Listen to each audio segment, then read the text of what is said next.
Hello, I'm Eagle, Eagle Gardens 1 on Instagram, and this is fucking Talking Shit with Eagle, episode 313. Hopefully, you guys have had an amazing weekend.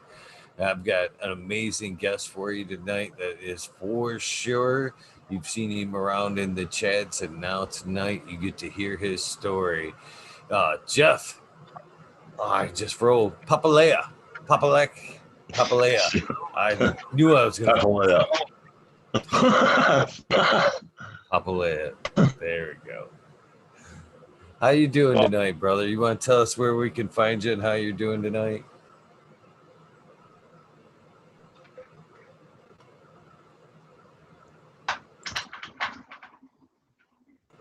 I busted up then Eagle. I didn't get any of that.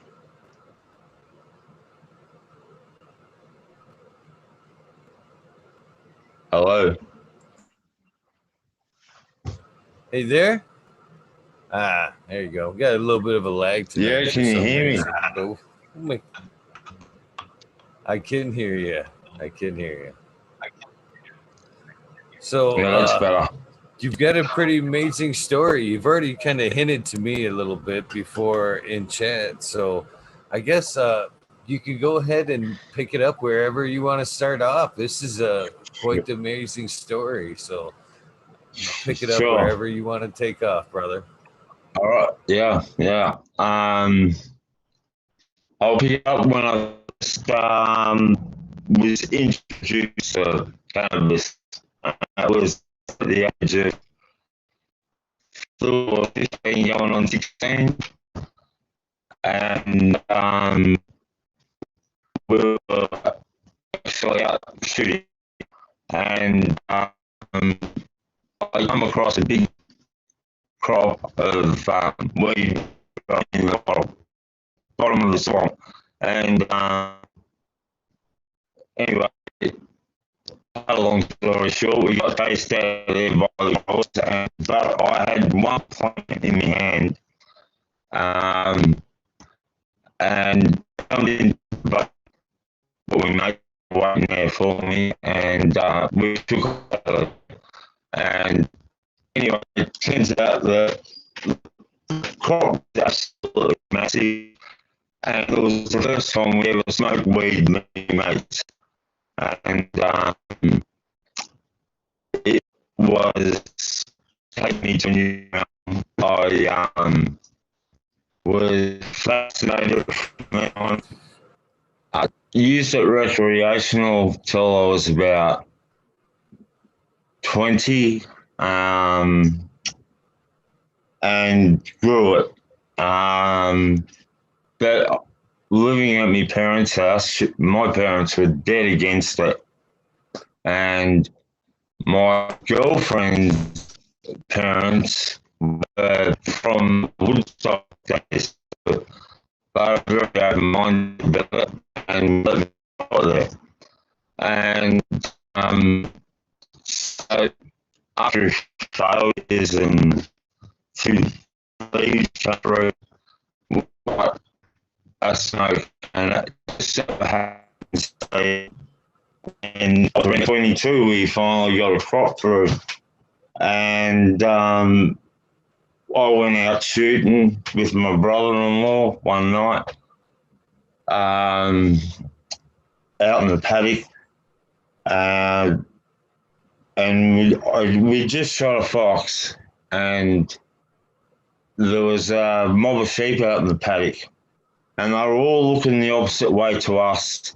And I went out and looked out. I was in the bottom of the creek bed, and I went up to the top of the creek and looked out, and I couldn't see because I was looking into the sun.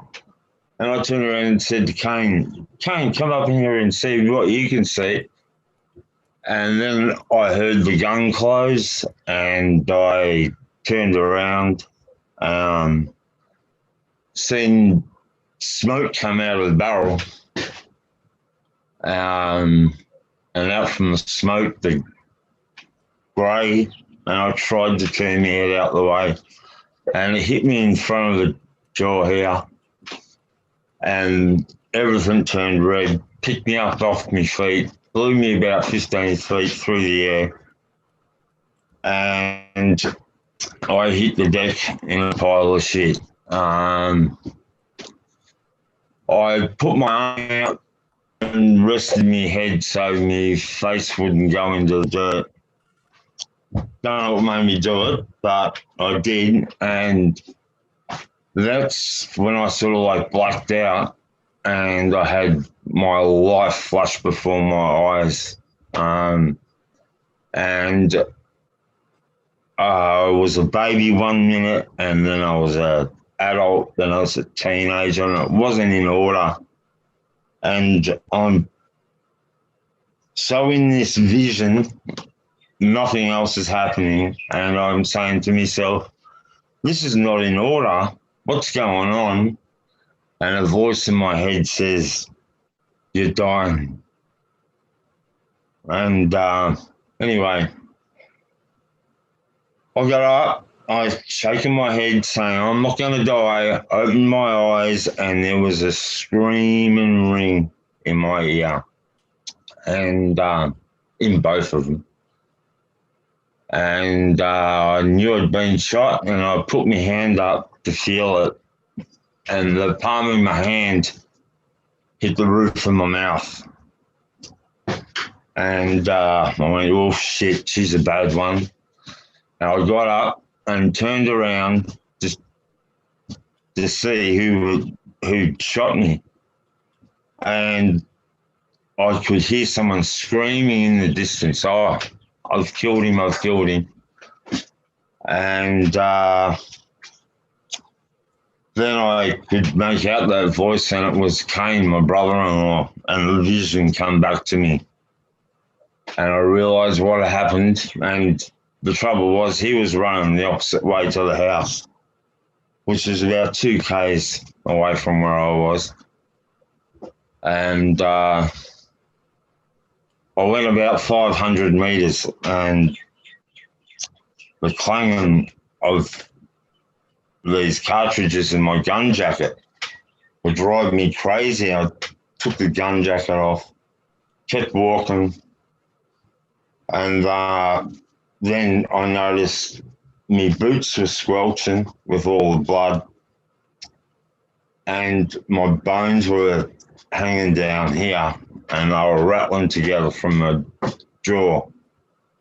So I took my singlet off, stuffed that up into a ball and put it in my face. And then I couldn't go any further because I was losing too much blood, and I wasn't going to make it back.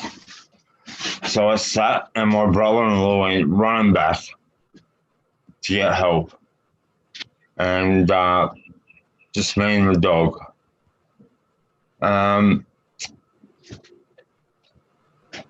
I had to, we're out in the sticks, sort of probably about 40 minutes away from the major town, the hospital. And I'm out in the paddock and with the dog, and I had to stop this blood from pumping out, and all I could think about and all I could hear was my heartbeat. And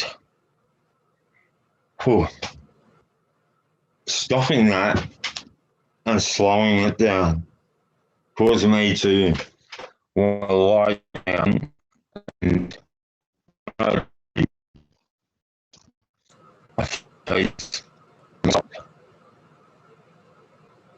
but my dog came over and pushed me up and sat behind me and wouldn't let me lie down. Thank God. Anyway, I waited until the ambos came. I had enough to get up and walk towards them, fallen over a few times. But yeah, got to the ambo and trying to hold myself in that spot without getting into that comfort zone, because that's the dying zone. and I kept myself alive basically until the hospital. I could see the lights, and they pushed him in the trolley, and they threw me on the operating table, and I cut my clothes. Went to cut my clothes off me jeans, brand new acid wash jeans, and they were red. And I wouldn't let them cut them off, so I took them off, and then it woke up in intensive care. 7 days later. I woke up there not by them waking me up, it was by the fluid in my lungs had built up so bad because I was swallowing all this blood in recovery. While they were pumping the air in with the artificial breathing, it was expanding my lungs so bad that it was going to explode, and it woke me from a coma. And thank God my girlfriend was there, and she knew that I needed suction to get this stuff out from my lungs because I kept on pointing down my throat. And they got suction and took out 4.5 litres of fluid.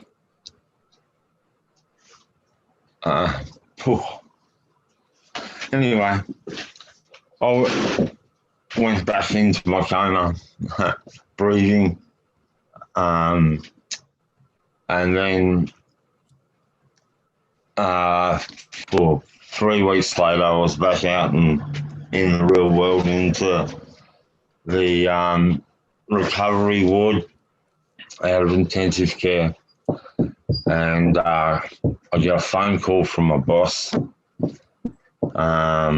saying that they can't afford to pay me superannuation, blah, blah, blah, and they sacked me over the phone. And that made me feel like shit because I already felt like shit. But anyway, on the way home from my first day visit, I really wanted to go home and top myself. I didn't feel good about the way I looked at all. That was 3 weeks before I was shot. So I didn't like the way I was looking. I had my mouth sewn completely shut. I was missing a great big piece through here. Bottom jaw had 5 plates and 15 screws, 3 in each. And I've got wire up here in my jaw, top jaw. Cheek. My top jaw's completely gone. I blew out half my tongue, half my teeth. It blew off the top lip and left the bottom lip. And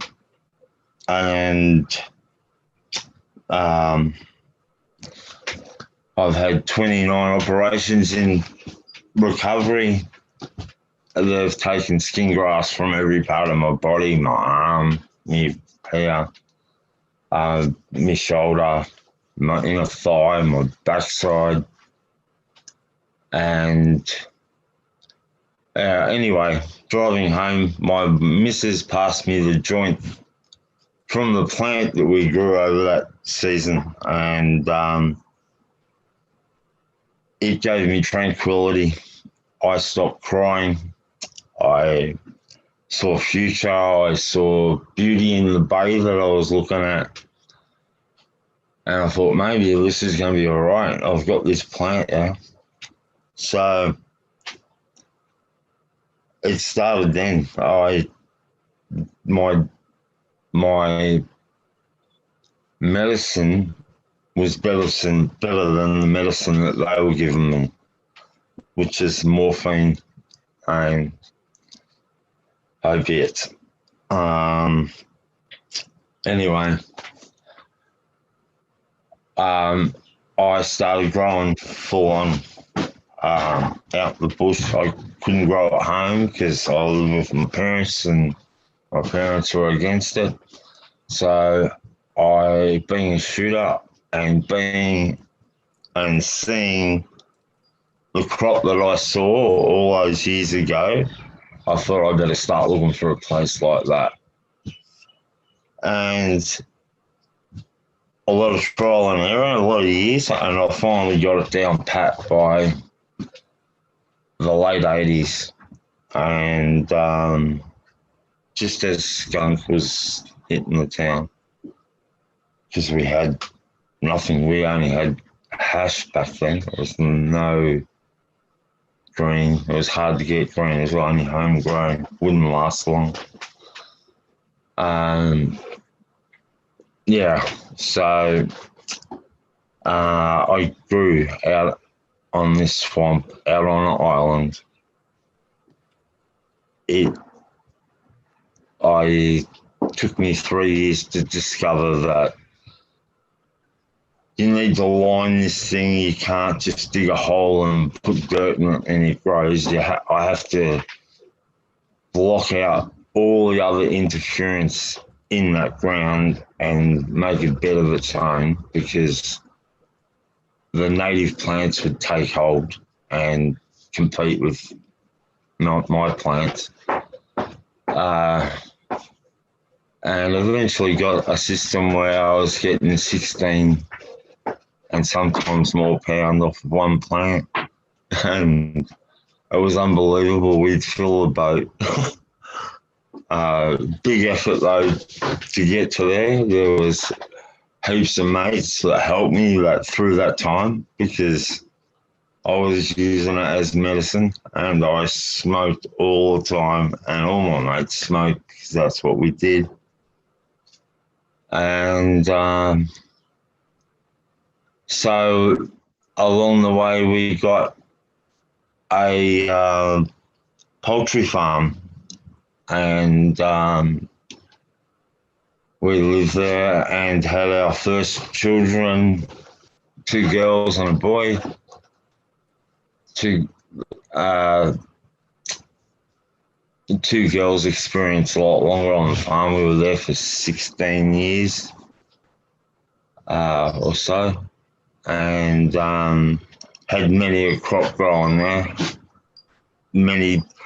Always trying to replicate the one that I had up the Kahuna, because it was just unbelievable. The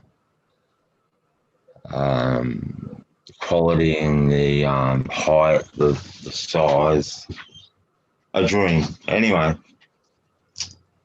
yeah, I was on the farm for 8 years, and in 98, I had the police come knock on the door, and they got me for having guns out of a gun cabinet, a gun safe, and a heap of cannabis that was all in buckets, and I had an oil extractor there, and there was probably about 20 pounds, I suppose, of dried matter, but that was from the year before, so I smoked a shitload already. And my brother-in-law, my sidekick, who helped me with all of this all along the way, yeah, we were about to turn all this dope into oil, because we wanted the medical side of it. And the police took all of my extractors and all of my oil. They left me some, but anyway, they took it all. I got charged for it. Got charged for cultivation, for traffic, and for producing oil, and on it went. All my guns, $30,000 worth of guns taken off me. All for growing medicine. And it was in the middle of the grow season, and they went out the back and they couldn't find any plants. And they're going, well, where's your plants? And I said, well, I've got enough here from last year. I don't need to grow anymore. It's quite obvious, but anyway, I got done for traffic and I found no money. They took the money that I earned from the poultry business, which was cash, of course. Street traffic, and in a petty cash tin, it was $50. They took that, said proceeds of crime, which it wasn't. And then 20 years later, in 2019, I had the police come again. I just got back into growing organically. I always had to put them in pots and hide them around the backyard. And I had a job, so I had kids.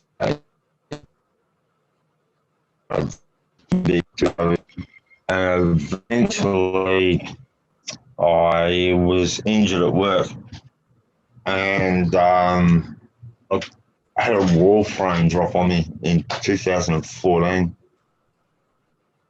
And then in 2015, with the 2014, the wall frame injured me back and crossed discs. But me smoking dope, I put it down to was I kept on going back to work because I couldn't feel the pain. And butt sore, very, very sore. And then in 2015, the boss hit me in the elbow with a 5-ton excavator from behind. And it crushed all the nerves into my elbow, which led to my hand, and I lost use of my hand. And as I'm being a carpenter, that's no good if I can't swing a hammer. So, anyway, I went off on sick leave, and the first week of sick leave, he sacked me. And so since then, I've been self-reliant on myself and nobody else. No work cover, no insurance. I've had to use all my superannuation to survive.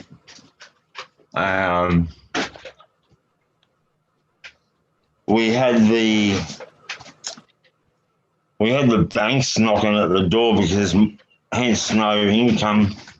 My bank line wasn't getting paid off, and trying to explain to them that I'm getting insurance money from my superannuation. I had to go to court, which costs money, and it just went from one wolf to the other wolf, all attacking us. And anyway, we got our money and paid off the bank. I still haven't received any insurance from the actual accident, but I have from my superannuation. scheme. So, but in the meantime, I've gone full turn in growing and really exploring again. Having so much time on my hands and not being able to afford to buy it anymore, I now grow it, and I grow organically. I use aquaponics. I've had to put them all into greenhouses to get them out of the sight from the neighbours. But even though I've gone to all these extremes, I can't help myself. And I put 1 year, I put one outside, which stunk like hell. And the neighbour over the back just so happens his daughter gets a new man, and he's a policeman, and he could smell it from over the back fence. Had a perfect going in there, but anyway, they came, they conquered, they took everything, roots and all. I had 7 plants out there in one shed, 1 in another, and I had 2 in little pot plants out the back with some rosemary, sage and thyme in there. And anyway, they took those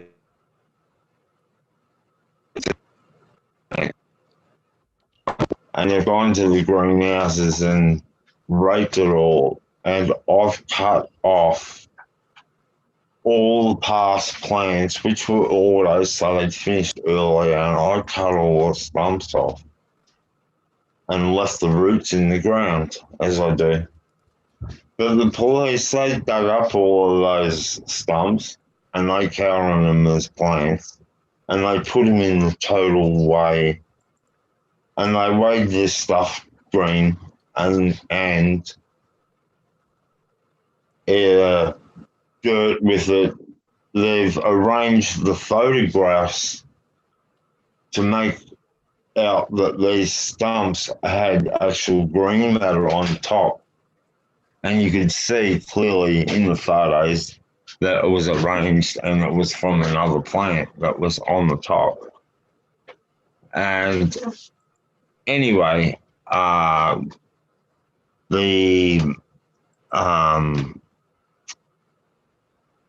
the judge, when I was going to court, the police treated me like a dead set criminal. I got to admit that. And chucked me against the wall. I was explaining to him I've got a back injury. Oh man, stop it. And they oh shit, sorry man. I'm a bit wasted at the moment. I had one too many cones. Waiting. No worries. Yeah, so I was treated like a dead set criminal. Handcuffed.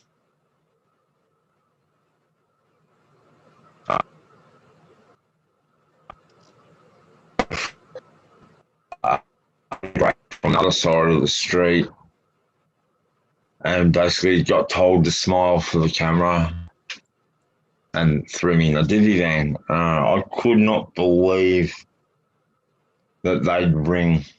That what they did find is they found some ammunition and 2 guns, and these 2 guns were left behind from the police on the first raid, because they, at the end of it, was feeling so sorry for me after hearing my story about getting shot and blah, blah, blah, but the red tape and the thing had already begun. And when I was arrested by them, I wasn't handcuffed. They sat down, they listened to what I had to say. They treated me with respect. But there were so many police there because of the guns were involved. There must have been 20 police.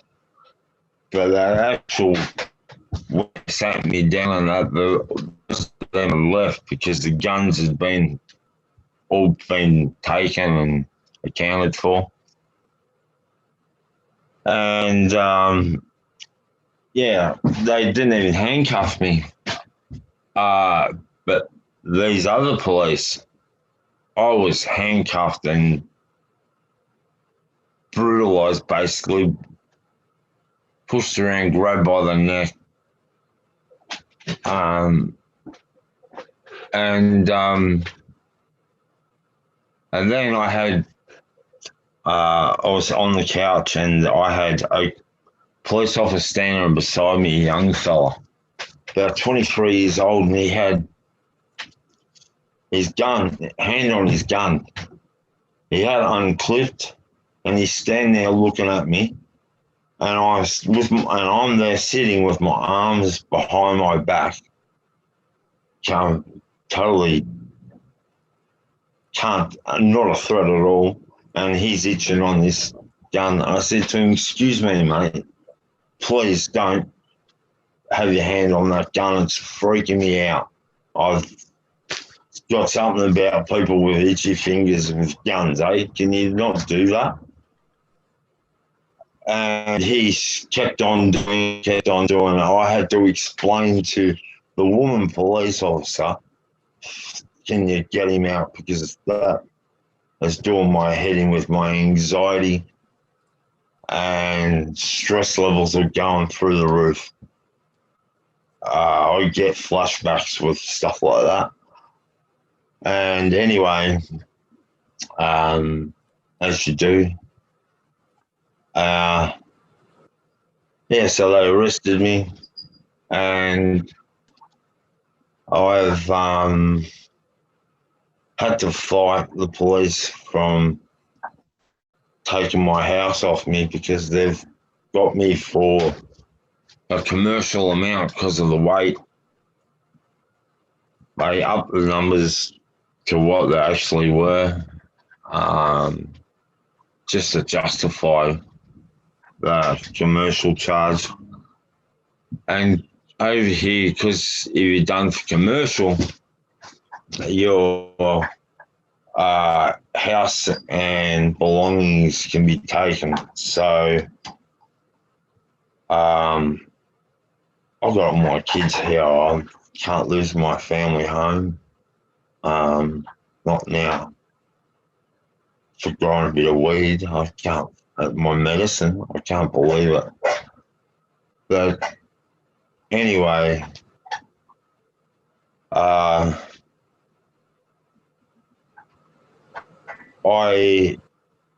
have explained to everybody. My doctor knows that I smoke for medicine.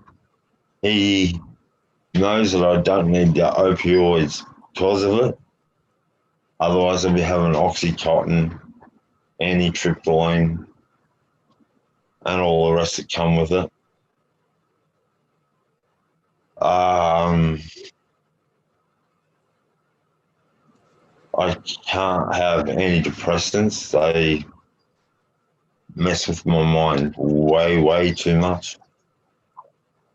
And cannabis doesn't do that at all. It's quite the opposite. I feel normal with it. But anyway, getting back to the court case. So this time around, the judge could see my sense and see my pain, see where I went. I had to tell him the whole story. I went to the courthouse probably about 6 times. I had the county court and the magistrates court booked in at the same time. The police messed up a bit. They'd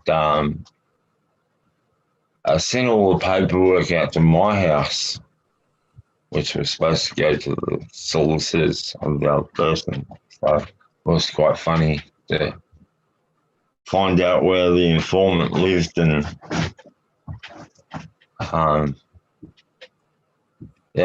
and where they entered the property. Anyway, the court, which is jail. I'm supposed to be getting 4 years jail. And then there's these gun offences, which are weapons the first police left behind, and they were a daisy gun and air rifle that I acquired when I was 6 years old and 9 years old. My mum had bought me them. So they're very sentimental, but they didn't work. And yeah, they found those. They were inoperable, but they called them rifles. They found ammunition that the police wouldn't take the last time I got done with the guns because they had nowhere to store them at the cop shop. And they refused to take them, so they said to me to just dispose of them. And I can't legally do that, so I can't drive with them anywhere in my car, so I kept them. And I kept them in my shed. And this time the police took photos and they left them again, but I got charged with them, and I had to, just recently I had to get rid of them because I couldn't get charged with them again. Yeah, and now I'm growing and watching over my shoulder the whole time, and I can't speak about it with anyone over here about what we grow.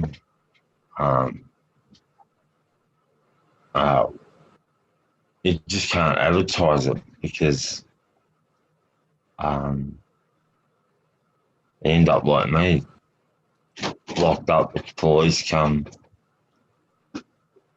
I won't grow under lights, and I was lucky I didn't grow under the lights. The judge saw that as a plus for me not being a commercial grower. And he's given me a corrections order, which is more of a help than a correction.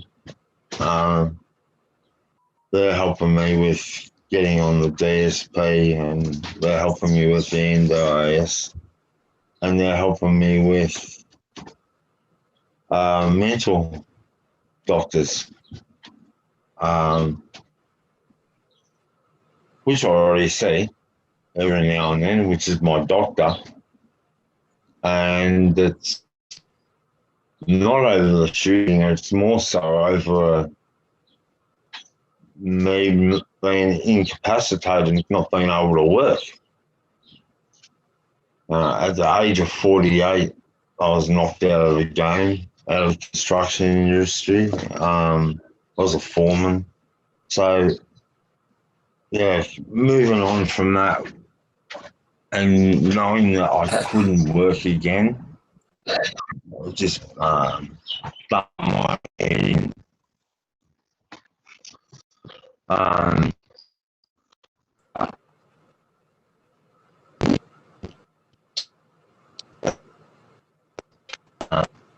Immensely. I I wouldn't be here, mate. I'd just, no point. And what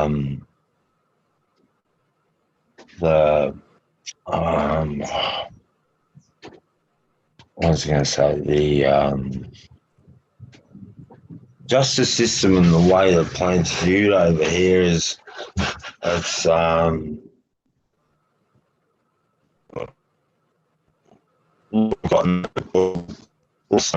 we're all making money out of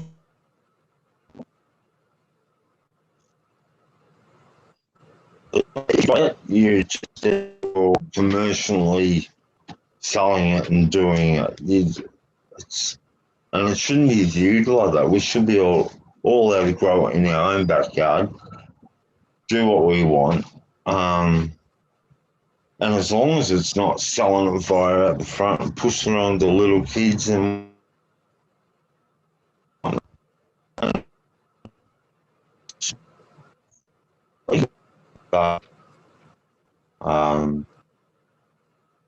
yeah, I don't know. I'd love to see the day where we're all like America.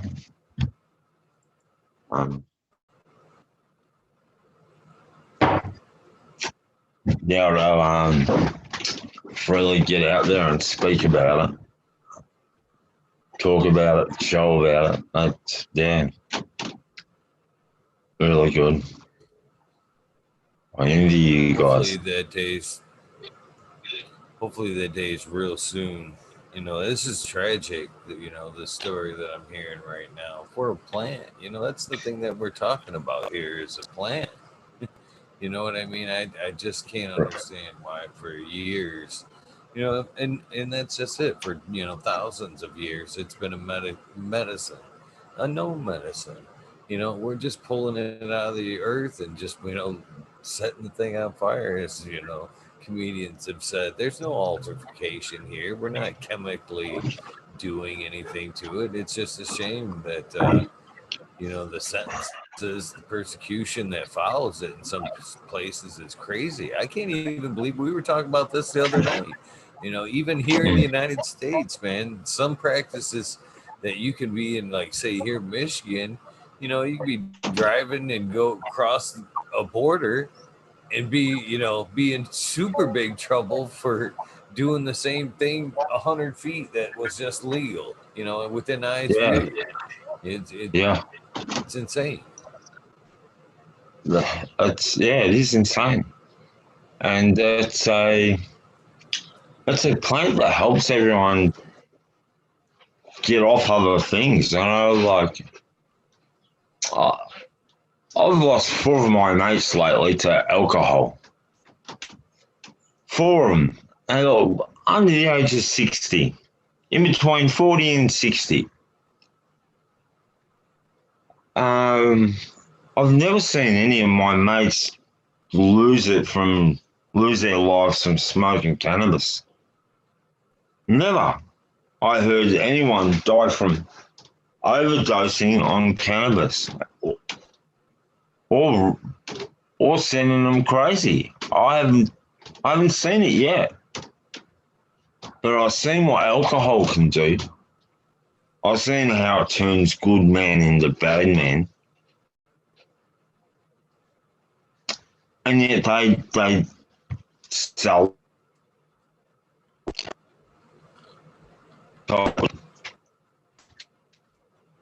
and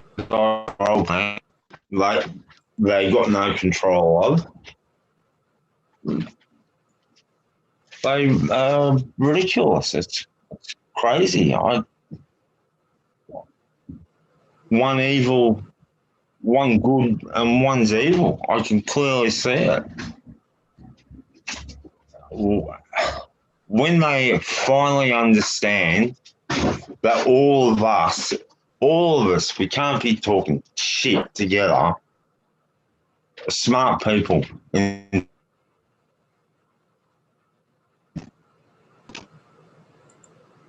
are benefit the plant and the extracts and what it's got to offer.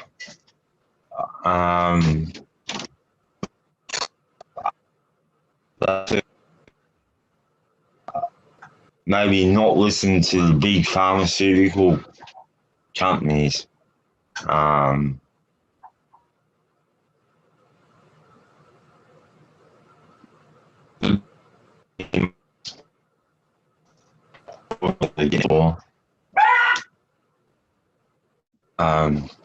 Yeah, it's an evil place with money. Money talks and bullshit walks there. When I look at it, it's over here we're fighting a losing battle. We've got to wait until all these older people with these crazy views are gone. And it should be, it just looked as like if we're growing a herb. Just a herb. It doesn't matter how much we got. You can jump in it and it's not going to hurt you. You're not going to die from it. Even my dogs eat it.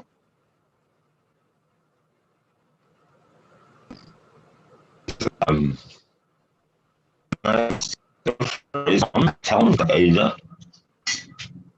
but they do. So does the cat.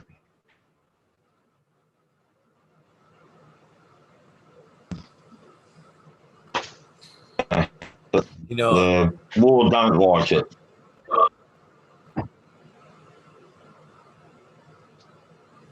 You say money talks and bullshit walks, man. I can't believe that they wouldn't give it a chance. It seems like that, it would take just one business for, the rest of them to go, money's talking. Money's talking in a big way. You know what I mean? It's just crazy that, the rest of the world is trying to block it out. It's in all we're asking for in almost every case is it just be legal. Most people are happy to play ball, pay some taxes or permits or whatever that's got to be done. Just let us heal ourselves. That's the only thing we're asking. What the hell's the problem? Yeah, sure.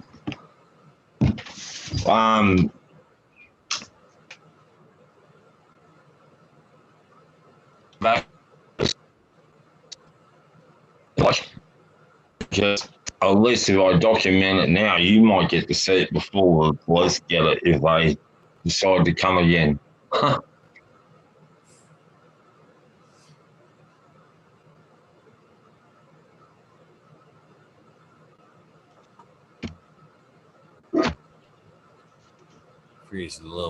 Freezing up a little bit on my end. You get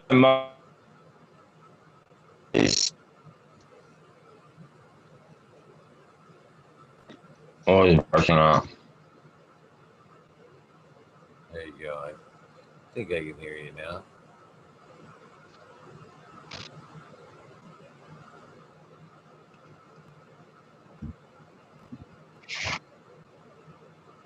Hello, Eagle. There. I can hear you. Seems to be like a 5-second delay, something like that. Oh, right, okay. I'll take you out the back and show you about. That'd be awesome. We're in the middle of summer over here at the moment.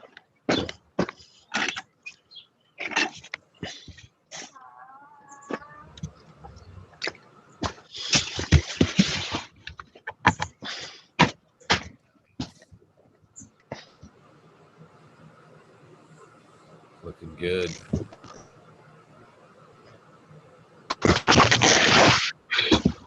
You got that, Eagle? Yeah, I can see it. It's looking good. Looking good, man.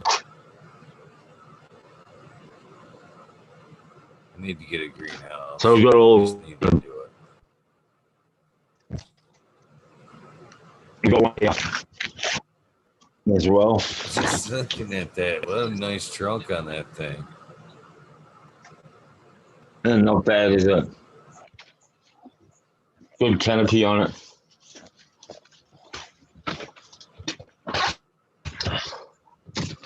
And then we've got one out the back here.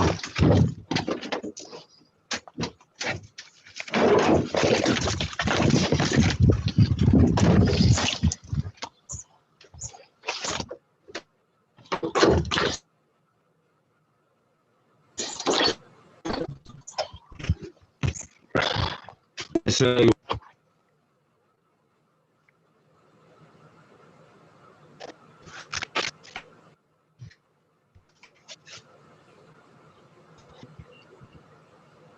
So, do you know what kind of strains? What strain are we looking at?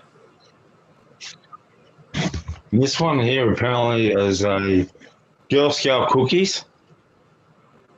This is the cut of the Bubble Kush that I've got from inside clone. That's another Bubble Kush clone. This is just a sativa thing. I've had to cut it all back because it's getting PM all over it, and I didn't really want to destroy all of it, so I kept some of it that didn't have PM on. It's doing all right now.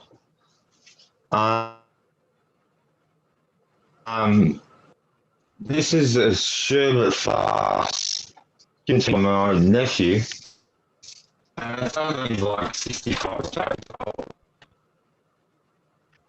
It's got a ballistic. It's only 7 foot. And these are banana blazes, just it's a raised bed.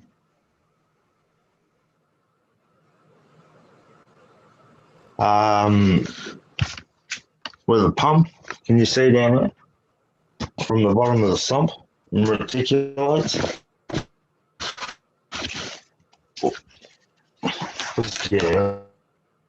Yeah. It's a bit tired. Shouldn't be that big.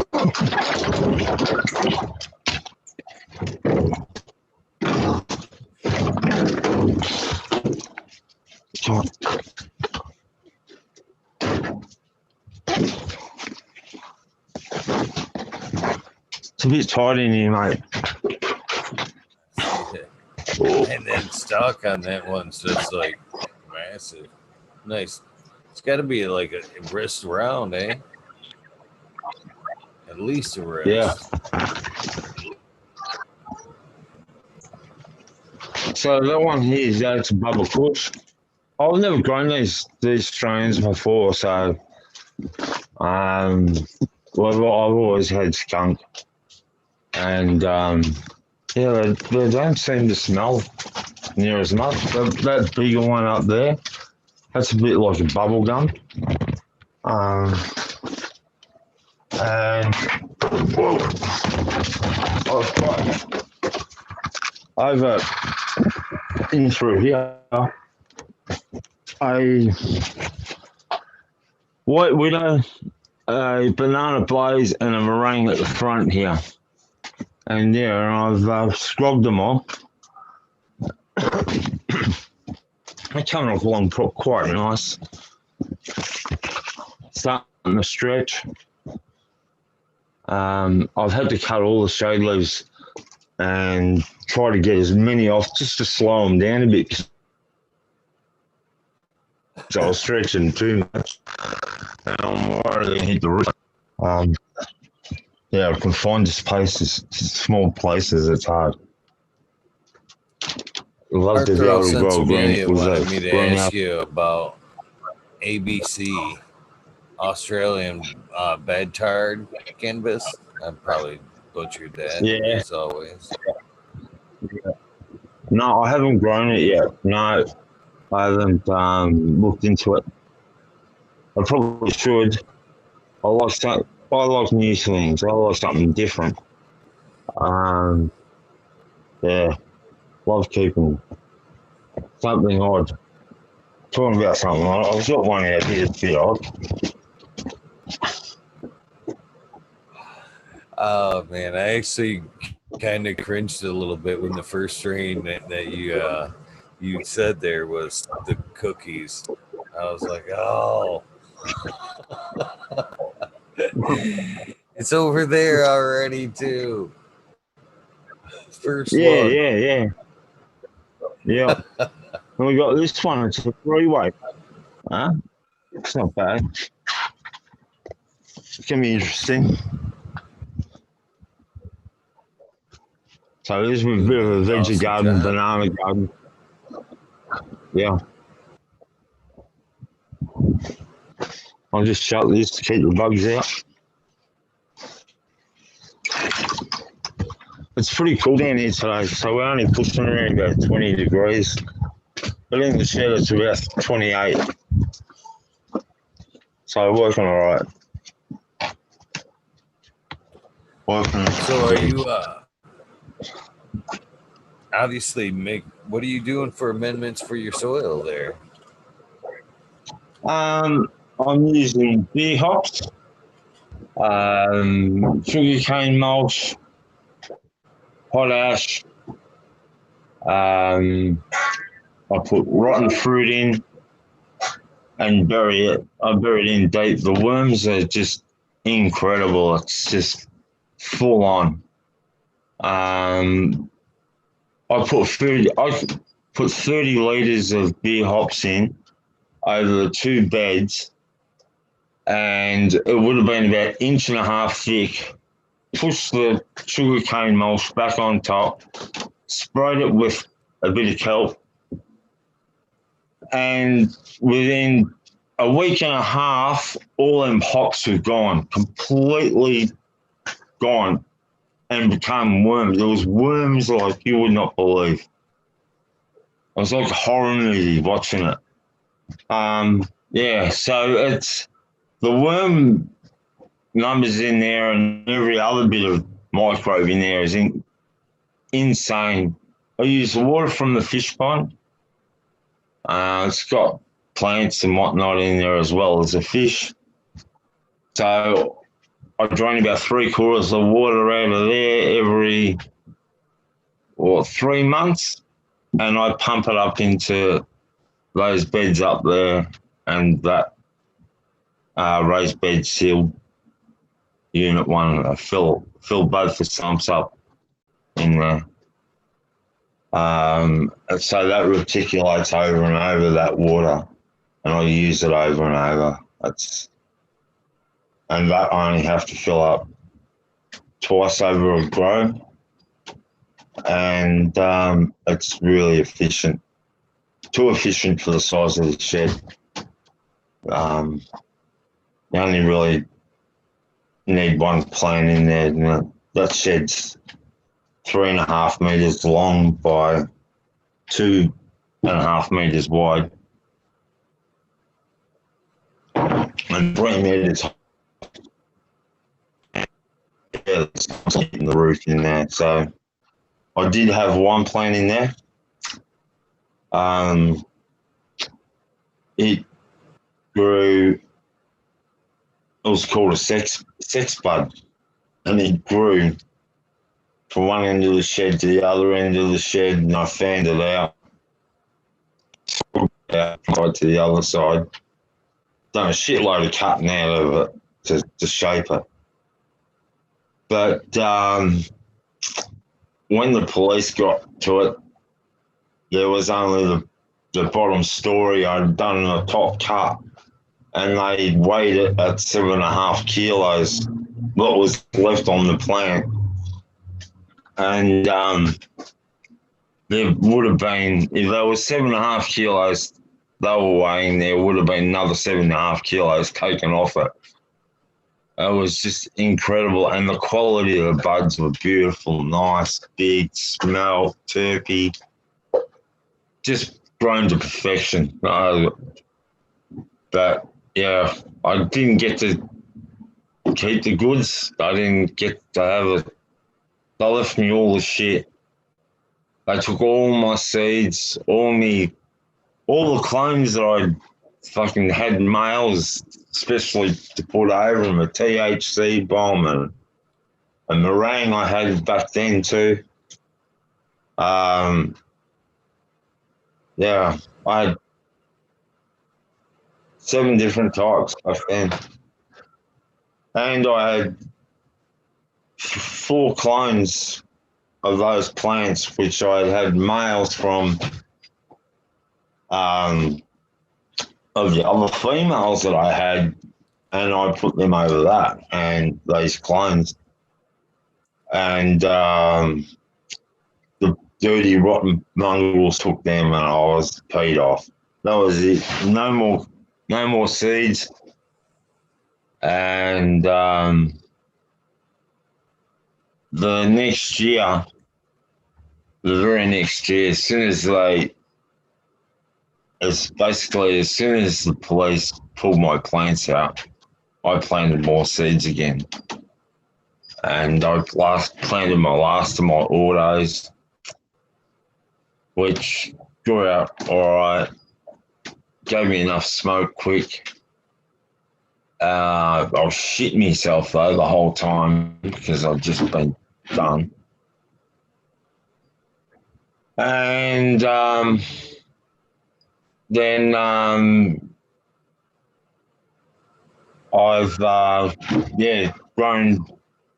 This year last year I put 4 plants in, and I've closed up the roof, and I messed around with the ventilation, just get rid of the smell, and it worked. It worked all right. I didn't get no complaints. I didn't get the police coming here, and I certainly couldn't smell it when I walked out in the backyard.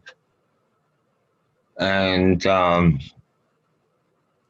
so this year as you can see, I couldn't help myself. I planted a bit, but in total, there's only about 8 plants in total that I'll finish up because I get quite brutal towards the end. When I need the space, I cull the worst one, as I did in the other shed. So, yeah, I only like to grow quality, so I do a lot of trimming, a lot of selecting.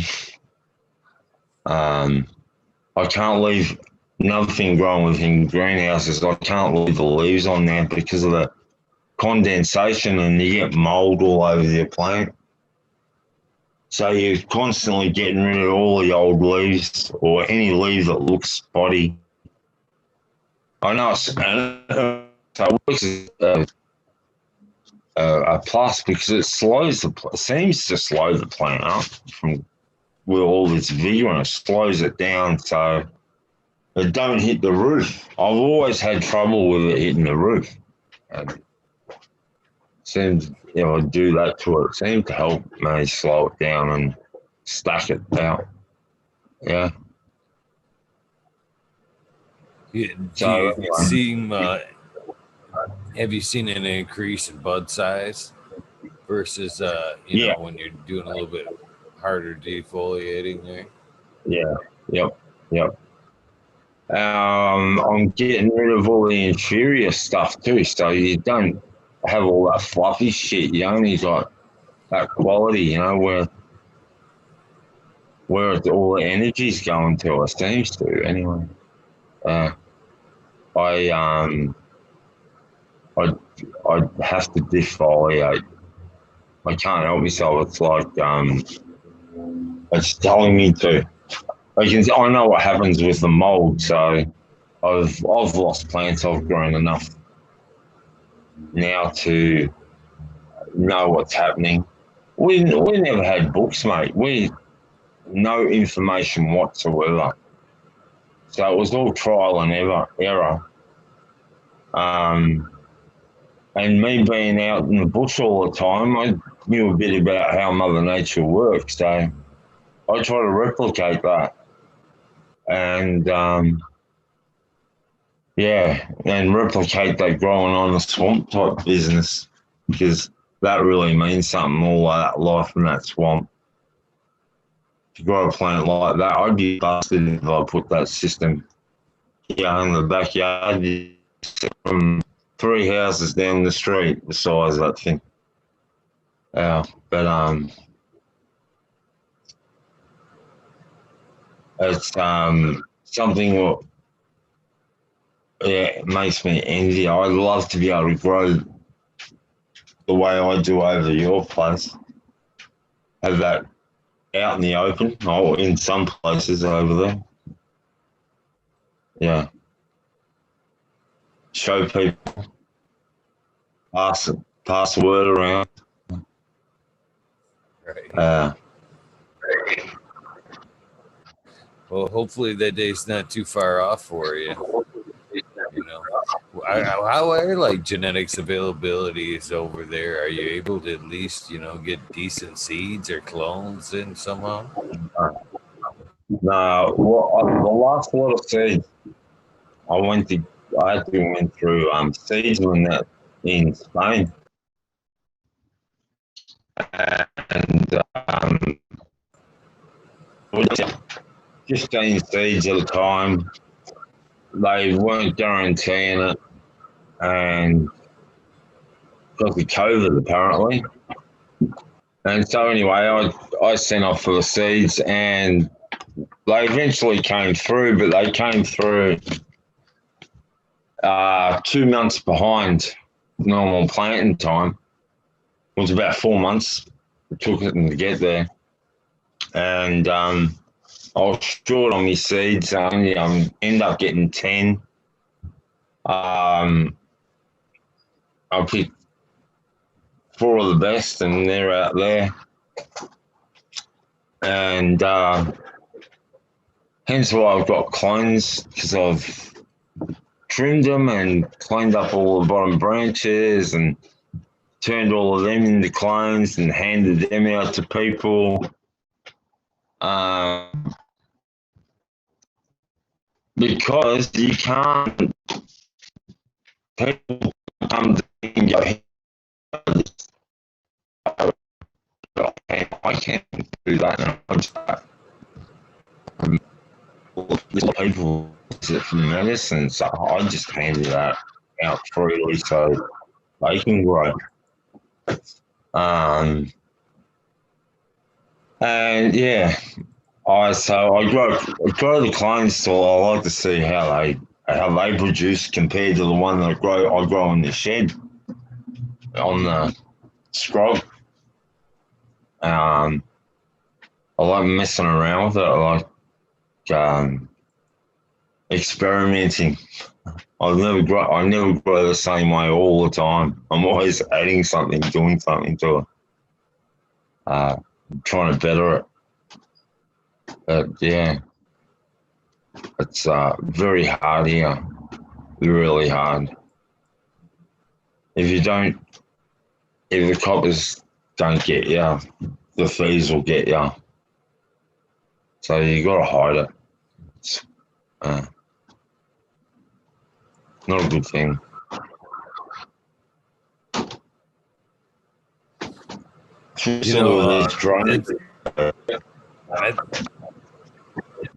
It's one of the things I can't figure out. Even here in some of the places that it is legal, we can have it out in the open. It can be, too easy to grow in some cases. But then again, we have people still trying to, take people's, medicine versus, putting in a little bit of work themselves. That's the one thing I can't understand the current state of cannabis here, that, the rippers are still a thing here. It blows my mind. Yeah, that's crazy. The world would be a better place if it was. Much better place. More healthier place. Yeah.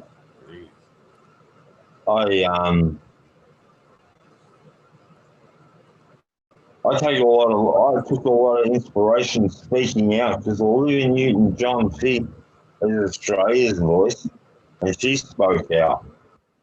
And now over here, she's not looked upon any different for her use of medical marijuana.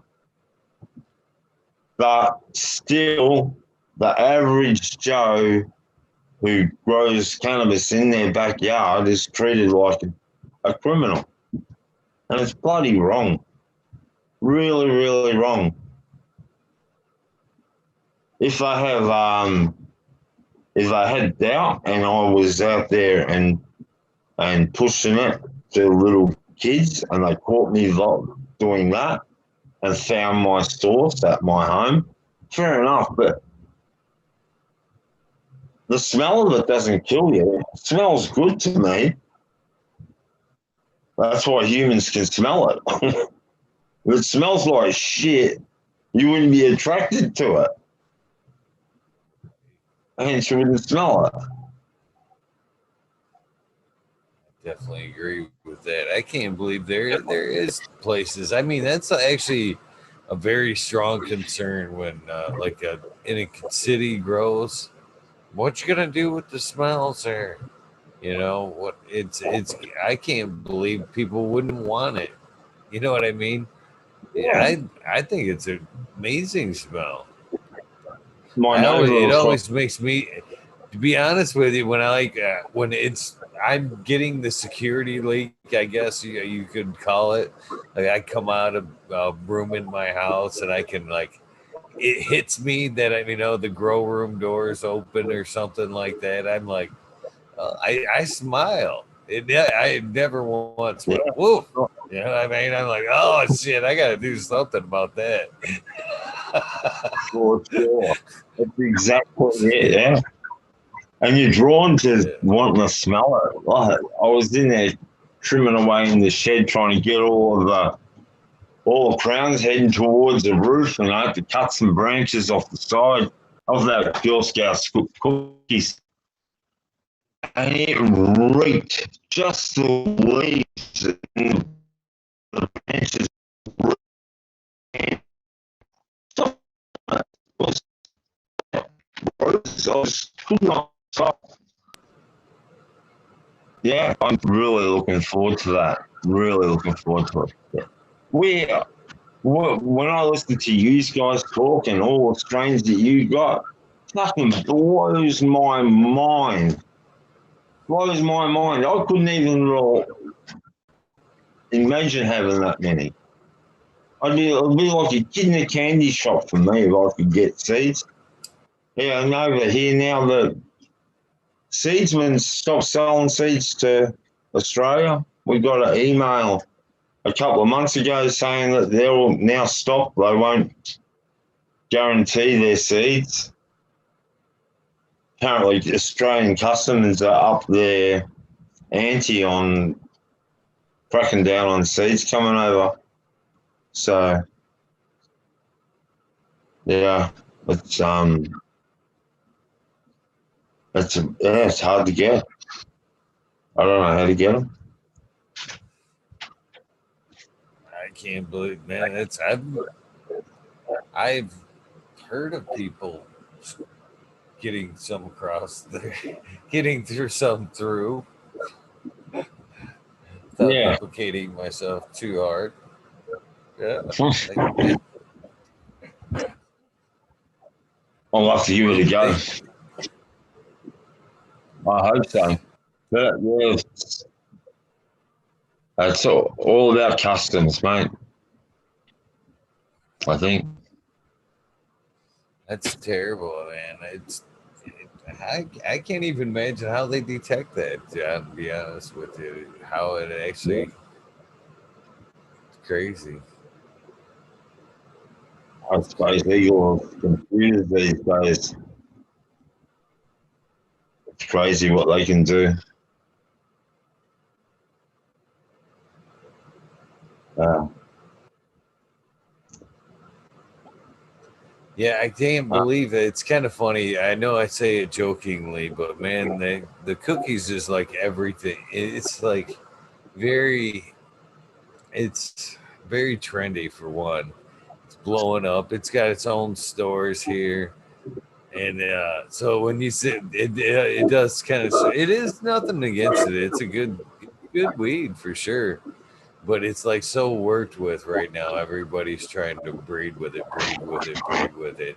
It's almost Oh, like a virus that I can't believe it's went over there as fast as it has over there. I would have expected, to hear like some of the older classic strains, but when you started off with the cookies, I was like, oh man, I was too. I was like, it's over there already, man. How the hell? It's in the air. and what? So is that just recent over there? Is it Girl Scout cookies? Within the last 7 years, I would say it's kind of been pretty popular. Now it's like something like I said, everybody's trying to. It's part of everything. Everything that's being crossed right now seems like it has some sort of cookie to it. Uh-huh. But Yeah. And I've got a bubble gum strain out there. I was given it to me by the same fella.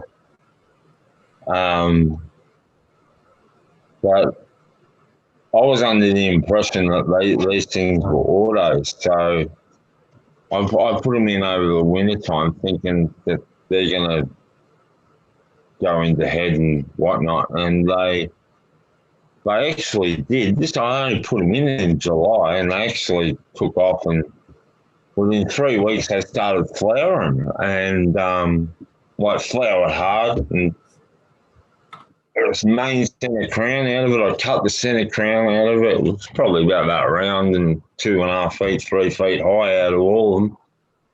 And the two bottom branches, they sort of went taken off again. And I was stacking buds on the bottom. But then they started throwing veg leaves at the top, and it went cranking. And so they've been in there for 6 months already, and they haven't stopped. And they've overtaken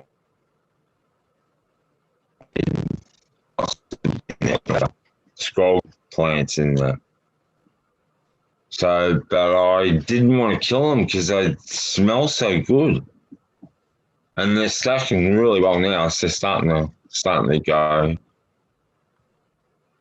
And I want all the strains. So, and I want to finish them properly. I want to let them stretch right out over the season.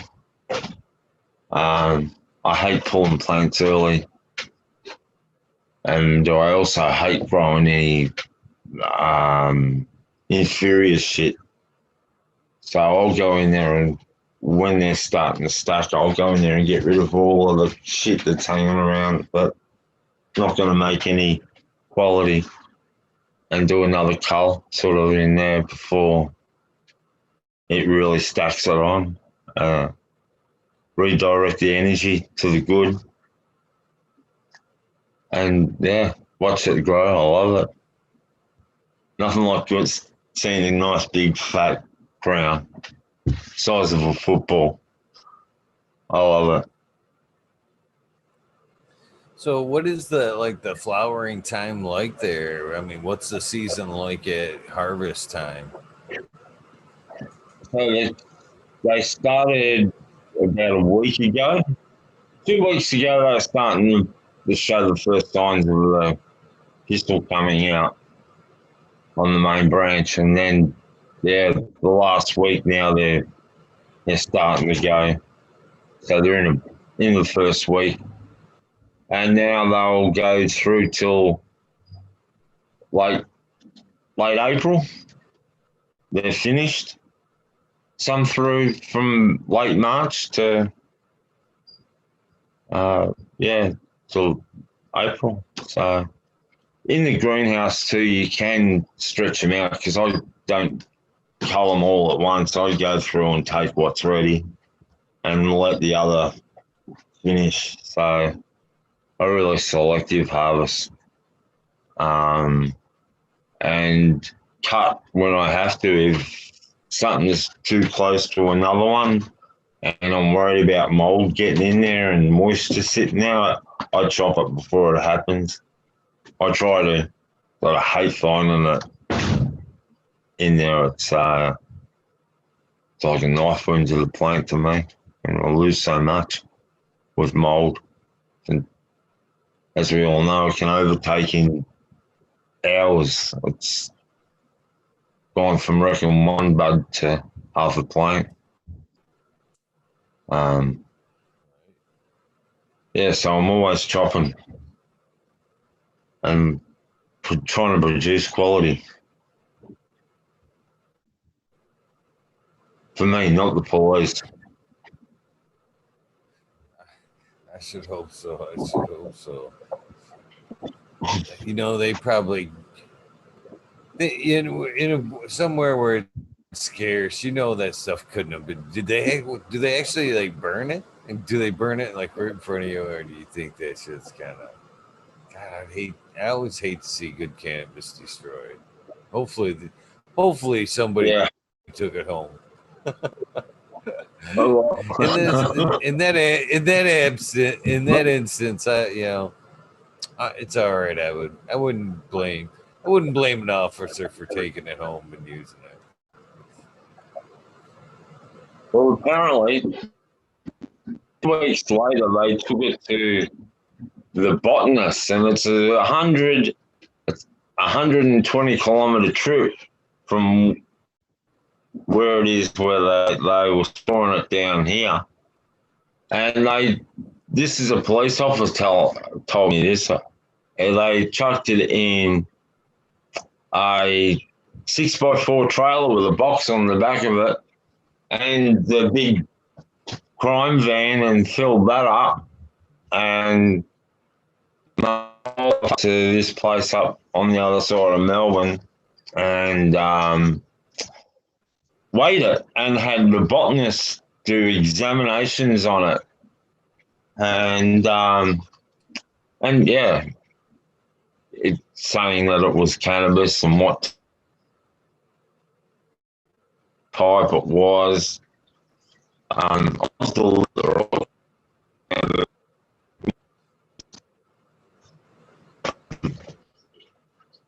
yeah, but I got told the weight. That's about all. I didn't get told about the quality.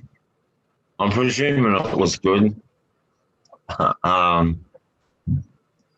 Yeah, so from there to, I think a lot of people would have got to take a lot of it home. I'm presuming legal. I don't mean to sound silly here, but any weed's good weed if you ain't got no weeds. Yeah, exactly. Sure is, mate. I had to smoke the plants that they left behind. That's for sure. They were kind enough to leave me a couple. They pulled them out of the ground, but they were the smallest plants out of the whole lot, and yeah, not the best. But they left them. Hopefully, you could have threw them right back in the ground, and they kind of took back off a little bit. That's the Nah, thing. This plant wants to be kept. I mean, if it wasn't meant to be around, you wouldn't be able to clone it. It wouldn't re-veg itself. It's exactly. got a little staying power. Oh yeah, for sure, for sure. And we're attracted to it. The smell, like you were saying. My neighbour across the road, he's the local go-to guy for the security cameras. He's got security cameras all over his house. And he's seen the cops raid my house that day. So how many cops pulled up, and like everyone was out in the street, and I was just comedy capers, mate. And yeah, anyway, he was spewing. He said to me, I used to love the smell of that on the summer's night. You could get this waft at night when the air was still. He goes, mate, I could tell exactly where it was coming from. He goes, I just love the smell of it. He's not a smoker, but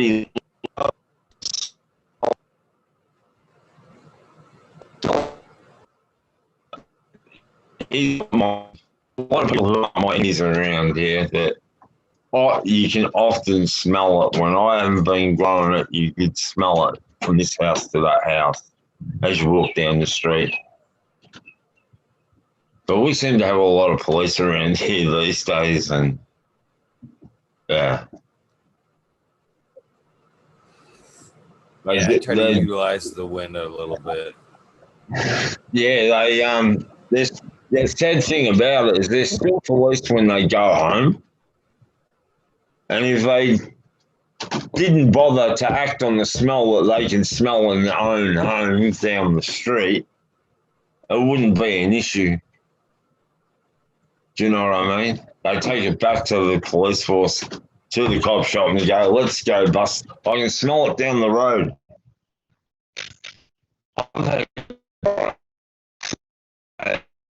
It's like all on those days, and you shit yourself. You shit yourself. They're not allowed to be doing this, but they do. I'm thinking that's a fucking coppers, of course. Add to my stress level. And it opens up a whole new ball game over here. You get super paranoid about the smell. You got to do shit about the smell. I put a stink pipe in my greenhouse, like 15 feet up in the air, just trying to get rid of the smell. Fuck, I've never had to do that before. I'm thinking, I've got to do something. I've got to do something about it. So I've got charcoal all over the joint in bags. It's like I'm some type of witch or something and have offerings everywhere. Yeah, I've got charcoal walls and charcoal vents and bags. It's in the stink pipe, charcoal. But if I don't try something, That's funny because that's kind of the technique. That's the technique I use there. Basically, is I put it out the top of the house, and it goes out. You know what I mean? By the time it goes out the top of the house and top of the sink plate, like you say, it's like 30 some feet in the air. And by I'm counting on that, and then the breeze grabbing that. I figure by the time the breeze takes it away and somebody smells it, somebody like a quarter mile down the road's getting blamed for that shit. Yeah, exactly right. Exactly right. Well, we don't. We got stink pipes on all our toilet systems over here. On the outside of the building, they rise up above the peak of the house. You don't smell everyone's shit when you're walking around. So, and it doesn't stink until you open up that pipe down at ground level. You can smell it. You put that pipe back on, send it up in the air, you can't smell it. So, yeah, I thought, fuck, I've got to try something. You've got to get rid of that smelly shit smell, mate. Pump it up in the air. So, here's to it working. I hope it will. Usually does. Like I said, it usually carries it away high enough and away from the nose. But but in your case though, like your example there, doesn't always work, man. I was unfortunate enough to be on a roof about a month ago, maybe a little longer, and man, every time they hit the can over there, man, I don't know what them cats were eating inside that house, but it about would clear the fucking roof, man. We were seriously, man, we'd go sit on the edge of the roof until like we could noticeably know it was done, man. It was like, holy shit. You didn't even know it could be that bad coming out of the stink pipe, to be honest with you. Well, there you go. Let's hope no one gets up on the roof.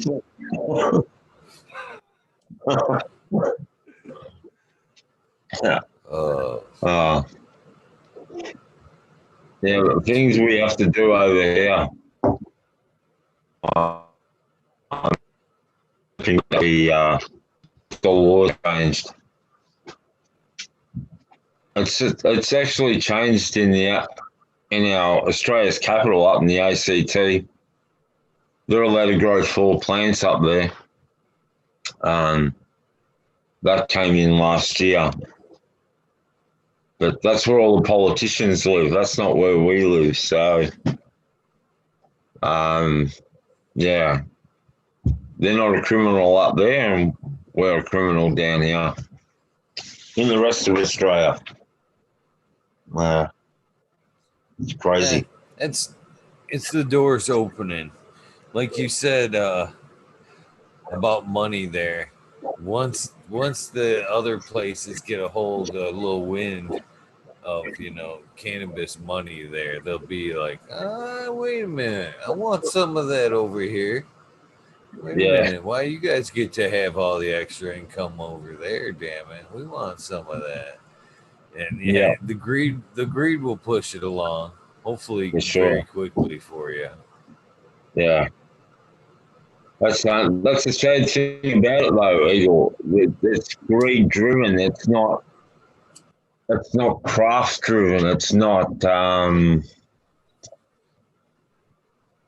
the ones who are commercializing it.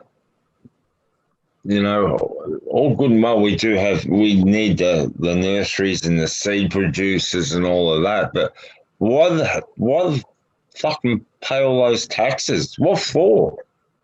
Why do we need to pay taxes to them for growing weed more than you do for making alcohol? You can make craft beer. You don't make you don't have to pay huge amounts of tax on it like you guys do with cannabis, and we do over here. If we're on medical, $100 an hour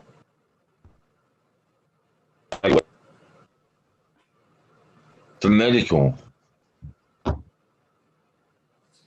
you know it's kind of the same way here as well, and I hate to say that, to be honest with you. I would really like to say that medical pushed things forward.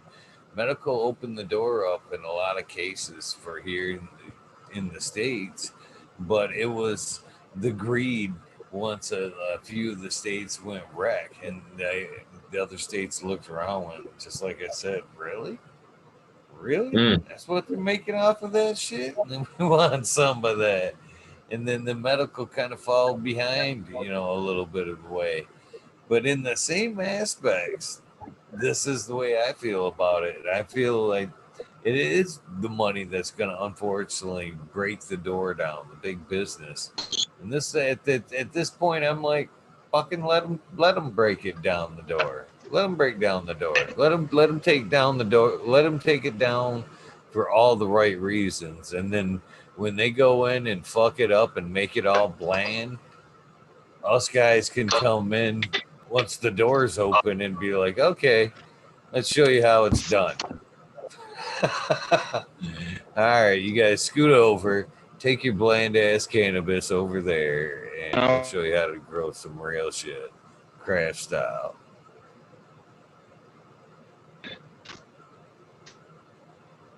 Yeah,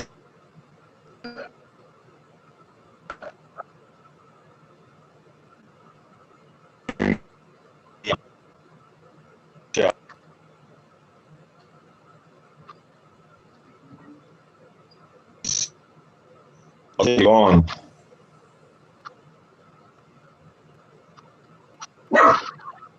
Can't hear a word you're saying. Yeah, I can. Can you hear me? I can hear you. It's cutting up a little bit, and I can't tell if the delay's on my end or what, man. I've noticed every time that I kind of try to mic off to try to make it better, it just makes it worse. So I just been leaving it Yeah, alone. I, I can't hear you at all. At all. It just chatter, stopping and starting.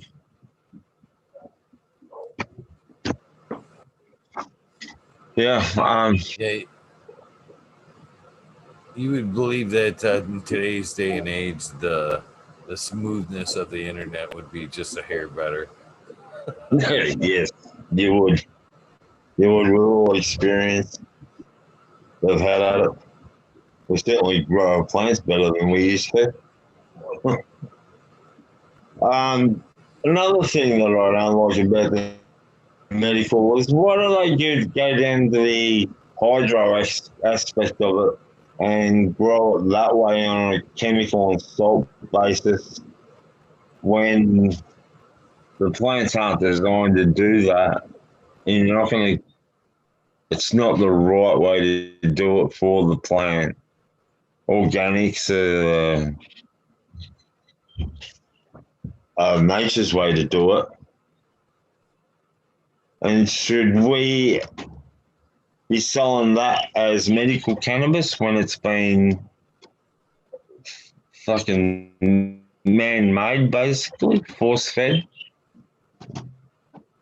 Should that be medical, or should the organic side, the healthy side of growing, that should be medicine, shouldn't it? Isn't it the best? You would really think so, but I mean, if you really think about that, again, it's all who you're asking, and Big Money says, no, no, can't be natural. We gotta fucking man make that shit. We gotta put it in a pill form, sell it to you. It's gotta have lots of side effects so we can give you more fucking pills. So yeah, Yeah, it depends. We would believe and say yes, it should be natural. The people that are doing it for greed are the same ones that are, yes, let's grow it hydroponically. It should be nothing but chemicals.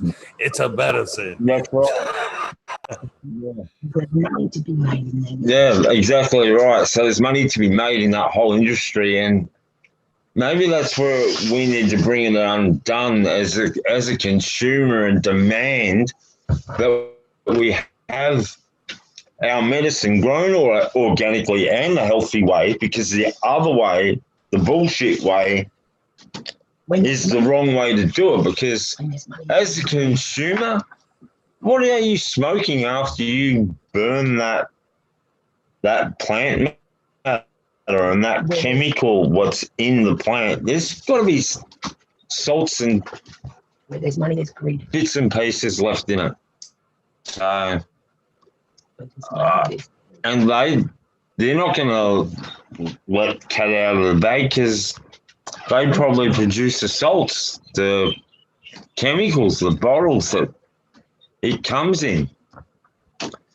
Crazy. It's all crazy at the end of the day when it's a natural plant. We should be growing it the natural way, and then leaves the big business out of it, because I don't think they'd want to mess with the natural way. It's too hard. There's too many variables in it, and it's not, you can't put it on paper. You can't estimate. You can't. It's all up to Mother Nature. We don't know what she's going to do. She's going to turn the lights on or off, or it's going to be a grey day. We're going to get lots of rain. Yeah, whereas they get the constant, and we get forced to smoke the end result. And we shouldn't be smoking that stuff. I'm convinced of it. It doesn't have the same effect on me, that's for sure. I've tried it. We all went there. But yeah, I've always gone back to organics as the smoke that I much prefer to get. And it'd be good if we all could demand it, and maybe it gets handed over to the craft people and not the big pharmacies and big business.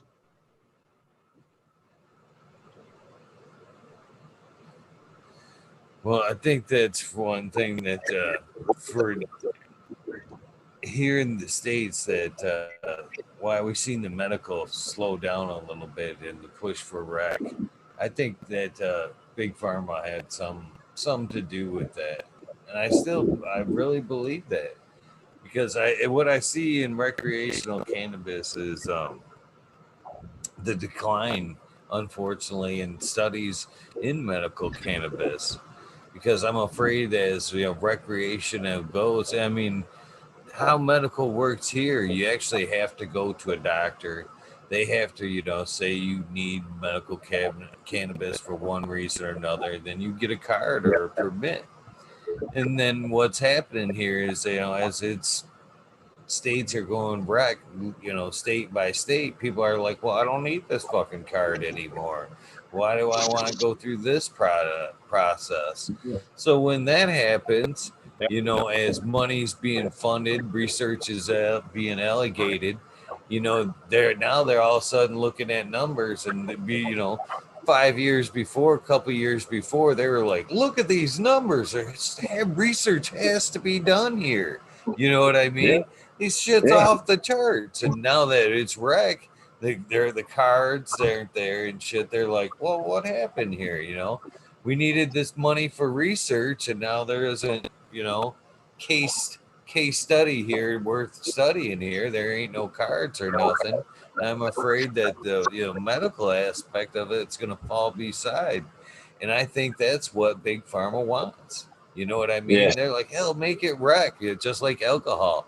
Then we can put yeah, our money behind that, grow it, and then we can have our big pharma and our rec weed too. Win win. You know what I yeah, mean? Then we don't have to stop making medicine. So yeah, yeah, that's what I think's going on here in the States, to be honest with you. yeah, yeah. But most people like organic in Australia. Well, that's known other than small homegrown.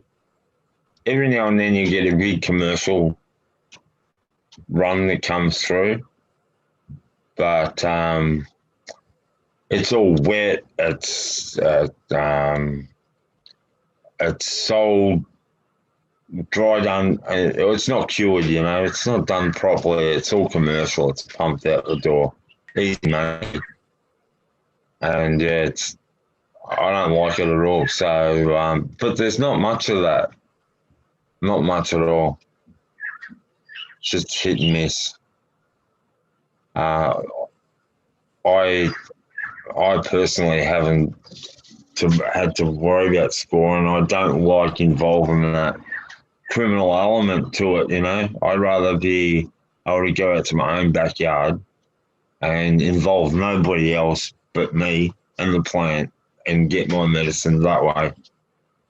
No doctors, no scripts, no measuring, no nothing. Let me do it. I know it's good for me.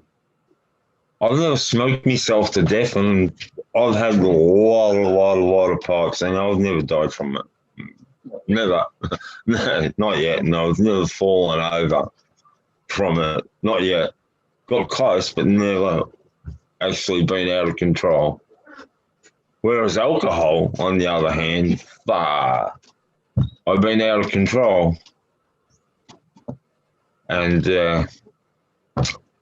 I know it's crazy. I can't see the sense in it, how other than the money sense. And if there wasn't such thing as greed, I think we'd be in a better place. It'd be more open, understanding. But money drives their justification, their thoughts, what they educate the people about.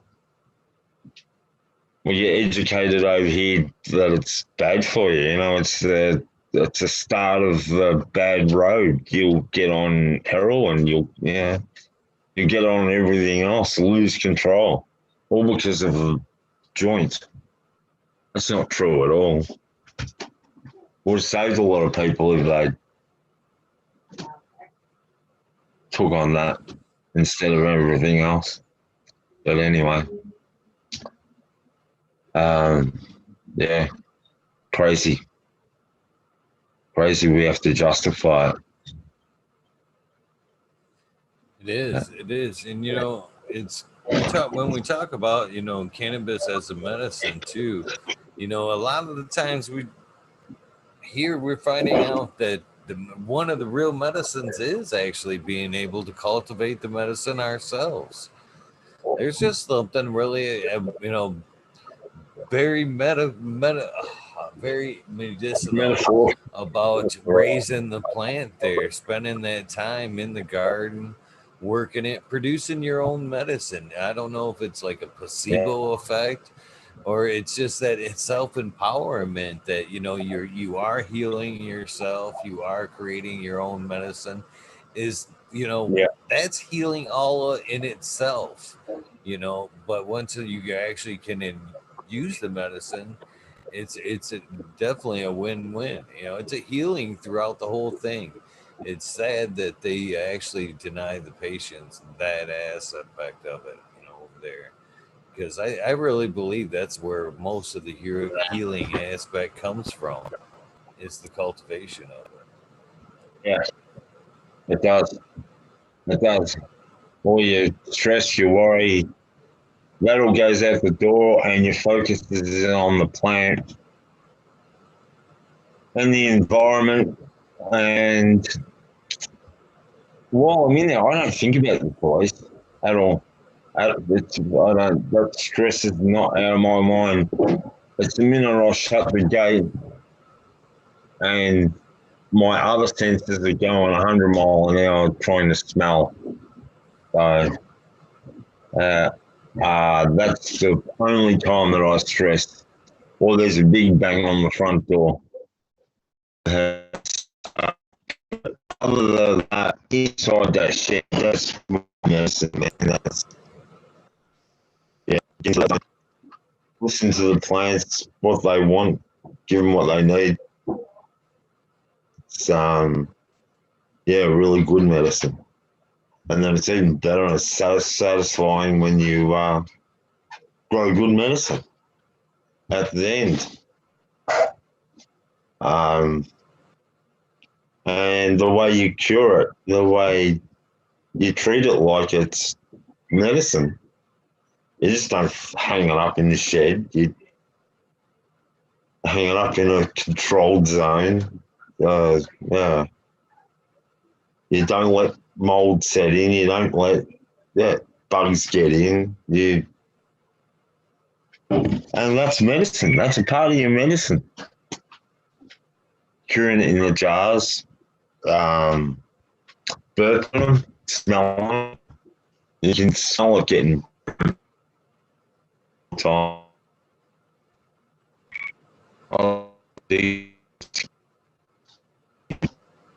And they don't understand that part of it either. I'd love them to wire up my brain and see my thought patterns as I walk through that door. See it, the way my mind would flip with all the emotions that I get coming from in there, surrounded by them, to see what it does. It makes It me is. feel better. It's a lot of that, I believe, too, is just being able to shut your mind down on whatever's going on in your life or how you're feeling. Up until you get to that door or that space, it's your thought is, or my thought, I should have known. I'm not implying that it's your thought, but you know what I mean. What's going on in your head, your aches and pains, what's going on in your day, and then as soon as you make that you walk into that room, it's no longer that thought process is broken. You know what I mean? It's stopped, and you all of a sudden worry about what the plants need, what's going on over here, and everything else is kind of left at the door. You know what I mean? Exactly. And it's Yeah, yeah. it's like a breath of fresh air. In the, yeah, yeah. It's like that magical garden. I just get into that zone. All you care about is those plants and what they need. That's the best feeling. And to starting to see them finished. I mean, it always blows me away to watch the trichomes and the colour change and how well it stacks. Yeah, it's just, I love it. I love it, and I love watching it stretch out over time. I don't chop it at that point. You know, I keep it going to get the full potential out of it. I know that you can take it too far. I've done that before, but you know when it's stopping. You know when it's time's up, and I live and learn, I suppose. And with the experience over the years, I've fucking certainly fucked a lot of things up. Got mold and insects, and like we all do, burnt plants with too much blood and bone, and having plants root bound and giving them water and actually drown them in the pot because they were root bound, and wasn't letting the water drain. That was 2.5 pounds, I suppose, of buds sitting on there, and I've filled the pot up and walked away, and 2 days later I come back and I see it all wilting, and what have I done? But yeah, I'd killed it. I'd filled it up with some kelp and some liquid potash, which burnt it. Anyway, yeah, and other fuck ups into the roof of the house, and then having the sunbelt in there and cause a heap of moisture. And taking to through that whole entire plant within a day. Yeah. And you do it again, you'll learn by it. But yeah, I've done enough now that I sort of got it sorted. I need a bigger roof, but I can't do a bigger roof. So it's what we're challenged with is affects the way we grow. You know, it's sad, but that's the way it is. So I can't get to grow the full potential here like I can out in the swamp, say, for instance, away from prying eyes. But you have the duty of bringing that all that weed home, and that in itself is the worst part about it on the road with the police. So I've had my experiences doing that, and once is enough. Have 100 pounds of dope in the back of the car and the police pull you over. It's not a good feeling. Try to avoid that these days. Yeah. What is the penalty like over there, if you don't mind me asking? Something like that. For a pound? Oh, the penalty? Yeah. Oh, shit, yeah. Mate. That's jail. Yeah, that's 8 years jail. Yeah. Because they call it commercial amount. So no matter what you get done for with no money, whatever, they still throw you in the slammer saying that you're doing it for commercial reasons. Not that you're a grower. It doesn't matter about how many plants you got. You could have three plants that are 100 pounds of dope there, and then they do for a commercial like it's 100. Yeah, it's crazy.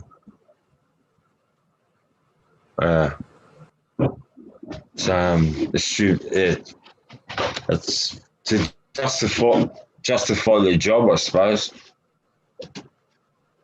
I don't know. Yeah, I know it's the law. But it's crazy. It's yeah. Waste of police's time. It's getting better here, at least in our state. That we took away the forfeiture law, where they couldn't make money on it like they used to. What they seize, you know what I'm saying?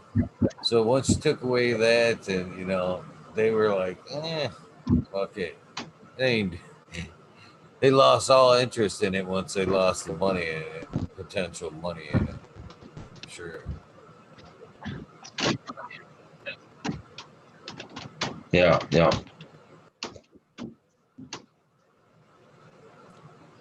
It's funny that because I've had a little bit of trouble, and I do know a couple officers as friends there, and anytime when I did get in trouble there, I felt bad because usually that was one aspect of life that I just, because he was, they were cops. That's not necessarily my main point of conversation.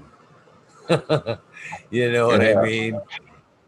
And yeah, yeah. so when I did get in trouble and want some advice, man, I kind of like hung my head low a little bit and was like, man, I need some advice. And I said what happened, and they were like, weed?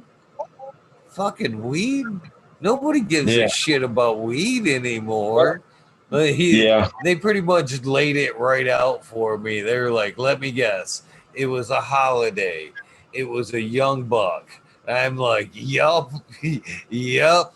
Had something to prove. I'm like, yep. And I'm like, ah. He's like, you'll be all right. Get your lawyer.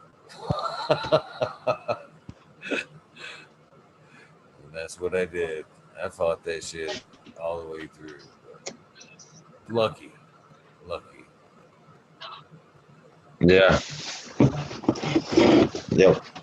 It's not a good feeling being put on the front page news of your local paper, that's for sure. I, I, Not so much anymore, that's for sure. yeah. Used to be.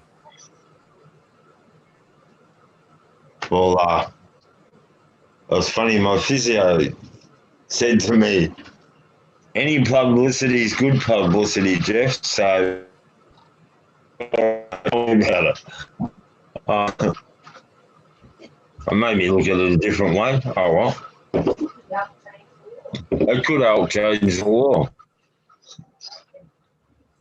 Well, things changed. That was another thing that changed this year. It was pretty wild to see cannabis go from being very shunned to all of a sudden now we're essential. That's what they called us here as through these times. They were like, Yeah, no, no, it's essential. In fact, smoke. That's in our state. They were saying, yeah, basically, yeah, smoke up, stay home. It helps keep you yeah, healthy. And I was like, finally, finally. yeah. They probably did. They probably didn't want a heap of drunk people getting around with guns, shooting everybody up, getting so crazy, just getting locked up with COVID. And if we all get stoned, we're not going to shoot anybody. It's all peace. There's no violence when you're stoners. It's all peace and Oh, love.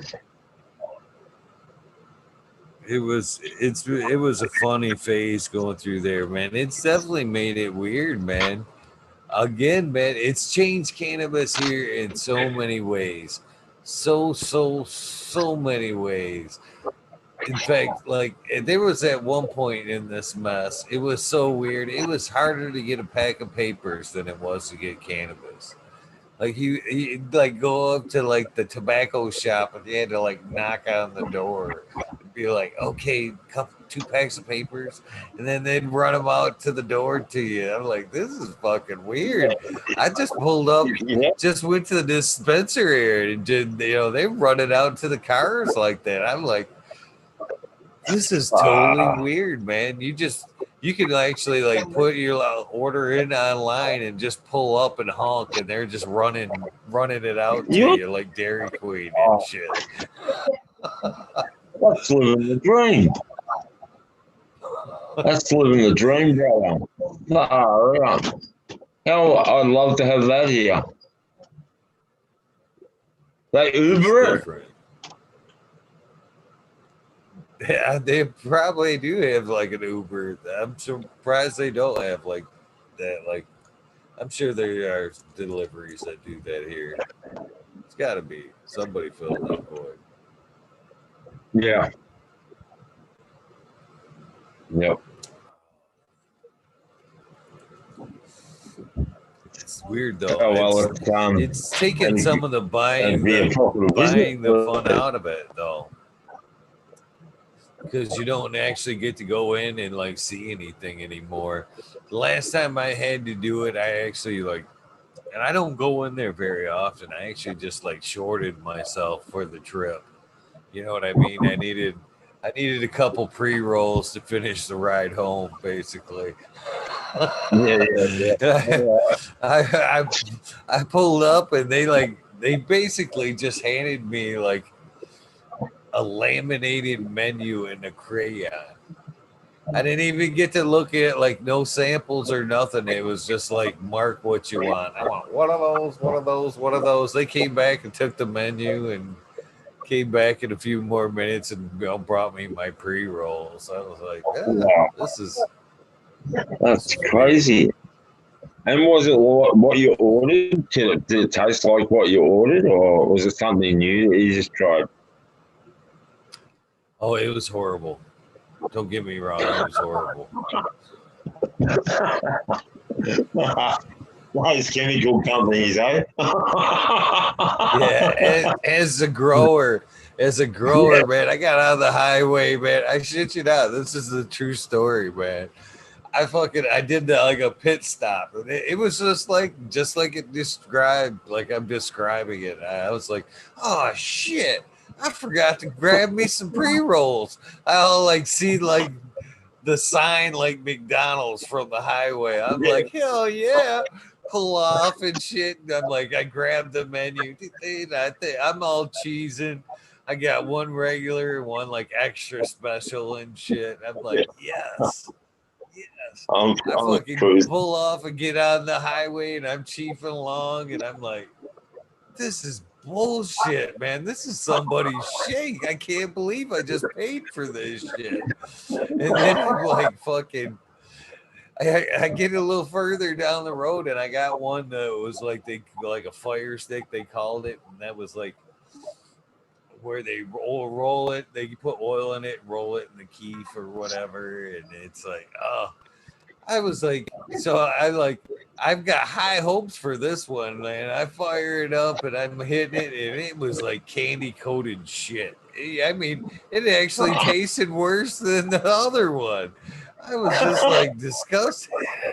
I'm like, man, I felt robbed, man. I actually went home that night. It was like in the early stages of doing this, and I went home that night. And I was like, yeah, I don't usually do this that often, but fuck those people, man. They selling garbage over there. Don't even bother on that pit stop. And these people are selling to people who are none the wiser. They're none the wiser. They haven't smoked what we've grown or do it the natural way. You know, they're none the wiser. So they're happy with that. I think when you make the step and smoke that real quality outdoor, even under a greenhouse, just that organic outdoor experiences. Fuck, it blows your mind. It's totally like smoking a whole different plant. I noticed that with skunk all those years ago when we got skunk. And there was the hydro version, the wet, sticky version, and then I grew it outside. So people told me you can't do it, you can't do it. Well, I did it, and it was 10 times better than what you could buy. All my mates loved it. It tasted insane. Definitely tasted different to the skunk that was grown in the. Tasted better, had more flavour to it than what you could get out of the hydro. So it changed my mind way, way, way back then. People go, oh, homegrown, you know. It's only homegrown. Hydros go.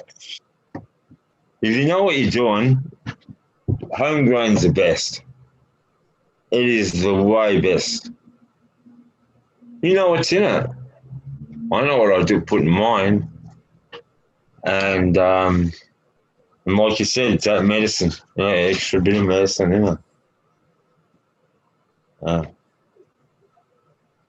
Yeah, you could always tell when you go to the dispensaries, when you could go to the dispensaries and smell the jars, you could always tell who the different growers were growing what, because like if one in particular had several strains, they would all smell the same. They'd all smell like the one in particular nutrient brand. Then you could pick up another jar and it would smell different. You'd be like, oh, this is a different grower, right? And they'd be like, oh, yeah, how could you tell? I'm like, because it didn't smell like the other seven. Didn't smell like the other seven. This one actually smells Yeah, pretty good. I'll take some of this. yeah. At least you got the choice over there. That's great. It'd be good when these guys can, promote that the organics more than the big pharmaceutical companies selling it. Get it down to the It's selling crafties. itself. It's selling itself there in quality, that's for sure. Yeah. You definitely can't do craft on large scale unless you've got shitloads of cheap labour. Can you? No, I think people are just getting smarter too, as again, back to the greed. A lot of these nutrient companies, there's so many different parts. And I think as there's so much information out there now that the growers are being more knowledgeable and going, I don't need all that shit. I just don't need I don't need your 16 part system with killing me with every bottle. Yeah, I understand I can do this naturally and very yeah, cost effective and it'd be better.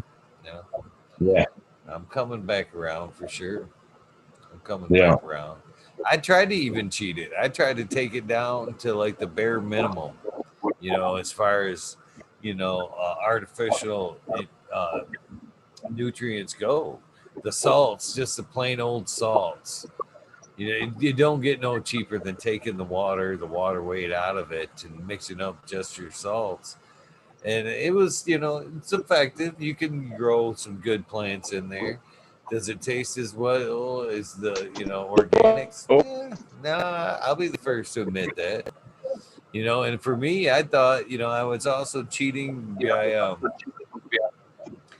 force feeding the plant with new artificial nutrients. You know what I mean? yeah, Just kind of let it take it up, let it take it up. I'm gonna yeah, supercharge this thing. But this last run with yeah, the organics, I was very impressed to find out that at least with the medium I was running, it kept up neck and neck with the salts that I was throwing down. yeah. So I was That's good. Yeah, like, hell yeah, yeah, yeah. maybe it's time You to come bring them back. Yeah, and it gets better and better with age. The older the system gets, the better the quality gets, I found. So, yeah, that's the it's like fine wine. The dirt gets it produces in the years to come. So your quality of your grow gets better by nature, natural thing, time.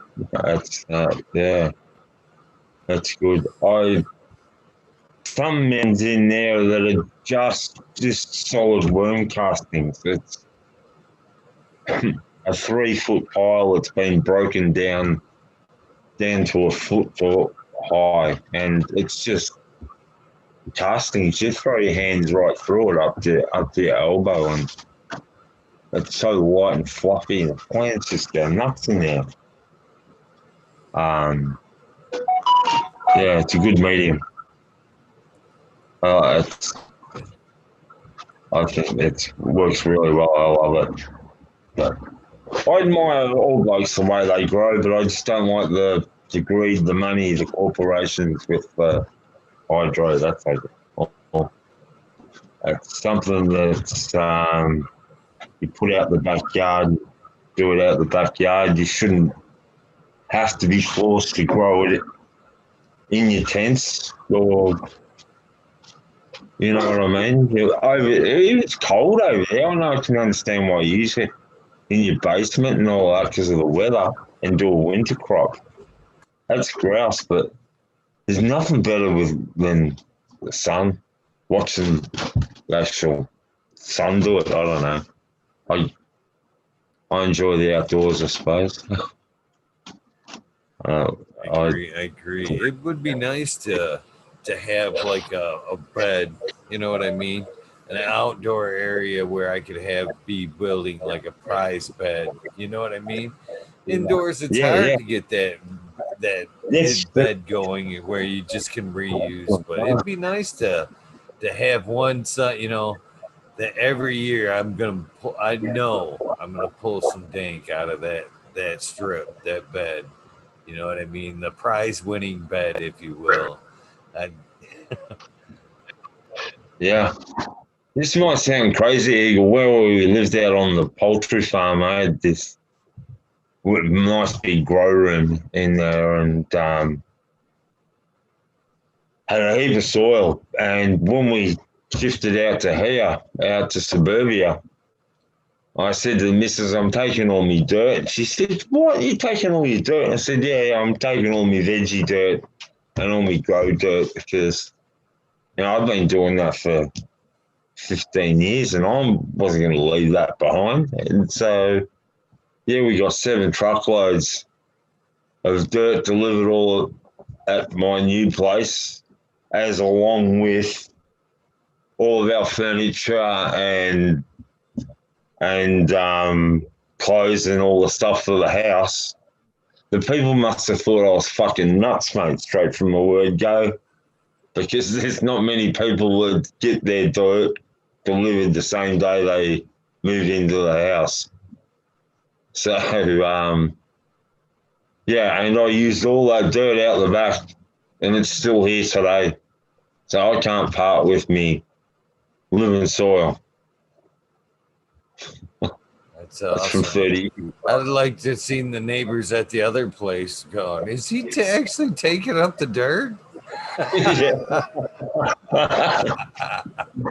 I had a mate with a bobcat and tractor and a truck, and he had property as well just around the corner from my place. He had 5 acres. So he took half the dirt to his joint and then left the half and took half the dirt to my place. So, yeah, we emptied the garden bed. So the owners of the place would have thought, fuck, this guy's mental, mate. He's taking the dirt with him as well. But, yeah, I Funny had stuff. to Yeah. reduce from about 5 acre block to nothing. suburbia. It goes to show you how important the organics can be right there. How seriously some people take it. That's for sure. Oh yeah, yeah, for sure. And I don't hold back. If I need to put amendments in there, I put amendments in there. Back those days, I put 30 meters of mushing mulch and 15 barrels of pea straw in one go, along with all the chicken manure from the sheds and the rice hulls that would go in. And there'd probably be about, I'd say, 40 meters that go into the vegetable garden all at once. And yeah, what lasagna it out and then growing it and let the chickens go in there and turn it over. We had a pig. We used the pig as well to turn the ground over. Get rid of all of the spent veggies that were in there. And then, yeah, the dirt was dynamite. So I wasn't throwing that out. It was no one else throwing that out. Not year after year of adding to it. I can see the attachment, to be honest with you. I really can. When you work on something like that, it's like I said, it's a prize-winning bet. That's why I call it that way. When you start plugging away at something, and every year you're like, I did this last year, and this should be Yeah, the improvement that I see this year. yes, I would. I hate exactly. to say it, but I could see Exactly. myself doing the same fucking thing. To be honest with you. Yeah, yeah. So the bed just comes just as important as the plant does, the grow does, the prep on the bed, even before the plant's actually in there, is just as much as the plant growing and training it and utilizing that space where you've got. We got to keep ours low and concealed so the neighbours can't see them. And yeah, so I'd love to be able to grow a 15-footer in my backyard. That's a big trophy, so you'd see it from the front yard, but we just can't do that. So yeah, scrub Yeah, and that's one of super the crop. things that's kind of keeping me from doing it too, because I want to do it just once too, just once. You know what I mean? I want it out in the front yard as like an ornamental tree and shit. Just look at what I can Yeah, do. yeah, I know for that. Yeah, just like the prize roses out the front. Yeah, a bit of a bragging there. Yeah, I just want them to just grow one, just so like the town can go. You can't do that. Bullshit! I just did it. There's Yeah, some for exactly. everybody. Go ahead and take some. Cut you off a branch and go. That'd be great. Just share it with the neighbours. Put it out on the nature strip. Well, you can share vegetables out there. It'd be nice to be able to share all of it. You should be able to share it like that, to be honest with you. Just a Yeah, little bit to your neighbors and whatnot. Why not? yeah, I already tried to barter with it, to be honest with you. Not necessarily for vegetables, but I've definitely traded for tires and stuff. yeah, yeah. So we can't do. If I can't do that here at all because that's classed as trafficking to me. I can't give it to my mates or anyone who needs it. I'm not allowed to. I'm just like, because they use it against you in court. You know, you can do what you can do, but you can't go around saying that. You know what I mean? They'll use it as a part of locking you up. Any notes? If you write any notes about your growing, they take that and use that as evidence. So I can't document shit. Yeah, I can't say, oh, I put them in at this time. I got to remember everything. Because if it's documented, the police say, right, that, you've been doing it from there. You expected to do this, and this. So I'm professional. You know, it's just crazy. So at least these guys can document shit, yeah. And I'm way too open. I'm way too open with it. I actually got pitched at by one of my, and again, when I say this, you have to understand that the daughter I'm speaking of is 25. Okay, she's not like she's not like a little kid. I got like she get like some dismay from her from a patient transaction in a Walmart. And again, this is like one of my patients. It was no money involved. It was just what I owed them for their monthly at medicine. I'd seen them in the Walmart and I passed them a zip right there in Walmart. And she was like, "You can't be doing that in here." I'm like, according to law, that's all I can do is gift it. I can't give a person a gift in Walmart now? What the fuck? What the fuck are you trying to tell me? I didn't do nothing wrong. I just gave a gift away. She's like, "You are an ass." I'm like, "No, I'm not. It's totally legal." She's like, yeah, "No, you're pushing it. You're pushing it." I'm like, "Maybe so." um, yeah. The boundaries are there to be pushed when it comes to that. I think Eagle. I mean, it should be open, shouldn't it? It should be.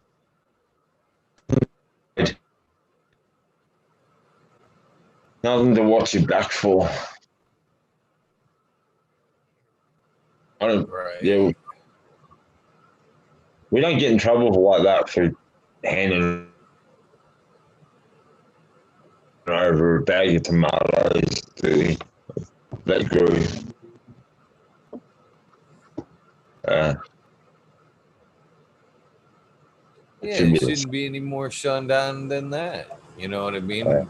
It's really no different. It's really yeah, no different. They could possibly even be grown in the same garden. they are. They are. There you go. Only to a certain point, then I have to chop them. Yeah. When it gets a bit too overcrowded, they end up food. It's kind of funny again, without meds aside.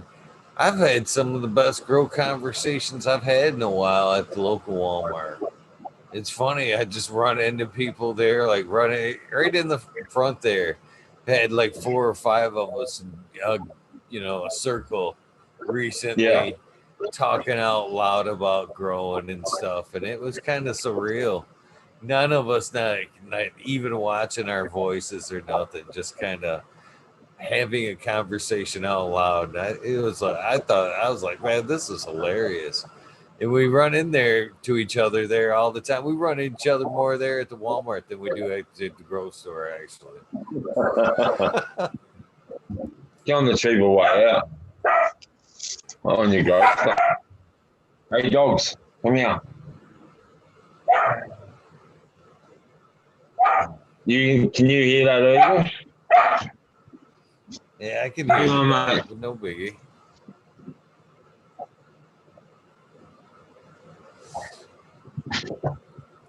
What's up, Magma Seeds? Justin Station. G'day, Magma. I can't see the chat. Is the chat on? Yeah, they're definitely rolling. 51 in chat right now. They've been liking your story so far.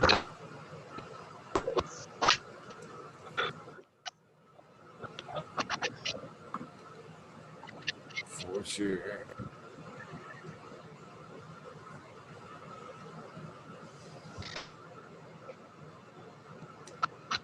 So what's the weather like over there? Is it No, I can't hear you. What's the weather like? yeah? It's overcast at the moment. It's only about, say, 16 degrees. It was about 20 today. But, yeah, overcast most of the day. We've got a bit of a cyclone hanging around up the top of Australia, so that sort of influences down the bottom, believe it or not. And, yeah, we're a bit cloudy today. We're due for some rain, and then we're going to get up to the late 30s next week. So it's going to be some nice weather coming. But we've been going through a wet summer this year, which is good, better than the bushfires.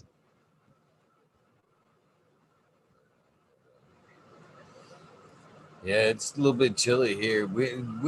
I've been lucked out here. It's wintertime here. And it's as far as this would be my 5th year being up further north here in Michigan. And I'm digging it. This is like the least amount of snow that I've had. Oh, really? No, And we don't get snow here where we're at. I've never seen snow. We live down on the coast, so not far from Bells Beach. Do you know where that is? You heard of Bells Beach? Nah. no, I It's where haven't. I'm actually blown back that you do get snow there. Do you get snow yeah, there? yeah, yeah, we get snow here. Yeah, it's up in the high Get the country though. fuck out of here. So I would have never in guessed you this, guys get snow down there. yeah, yeah, yeah. We get a few places that snow. Victoria, New South Wales, Canberra, and a bit in Tassie. But nothing like you guys get. We got to go to the mountains, it just doesn't snow everywhere here. But it has been getting cold this year. It's crazy. That's one place I've always wanted to go see is Australia there. It's one of the places I've always wanted to visit ever since I was a kid. I don't, it's just got that appeal. Yeah, it's a nice place. Really nice place. I'd love to see the rest of it. I didn't get to see as much as I wanted, but yeah. I did plan to go around Australia, but I got shot in the accident. We were actually leaving that August, and I was shot in the March. So I had the truck all rigged up and ready to go, but yeah, there was no going after getting that done. So yeah, hopefully one day I'll get there. Yeah.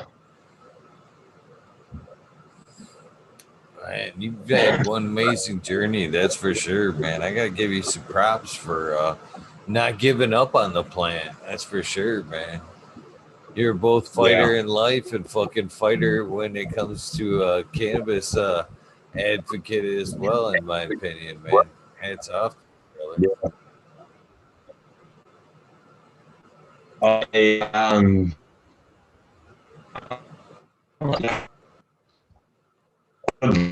because I'm the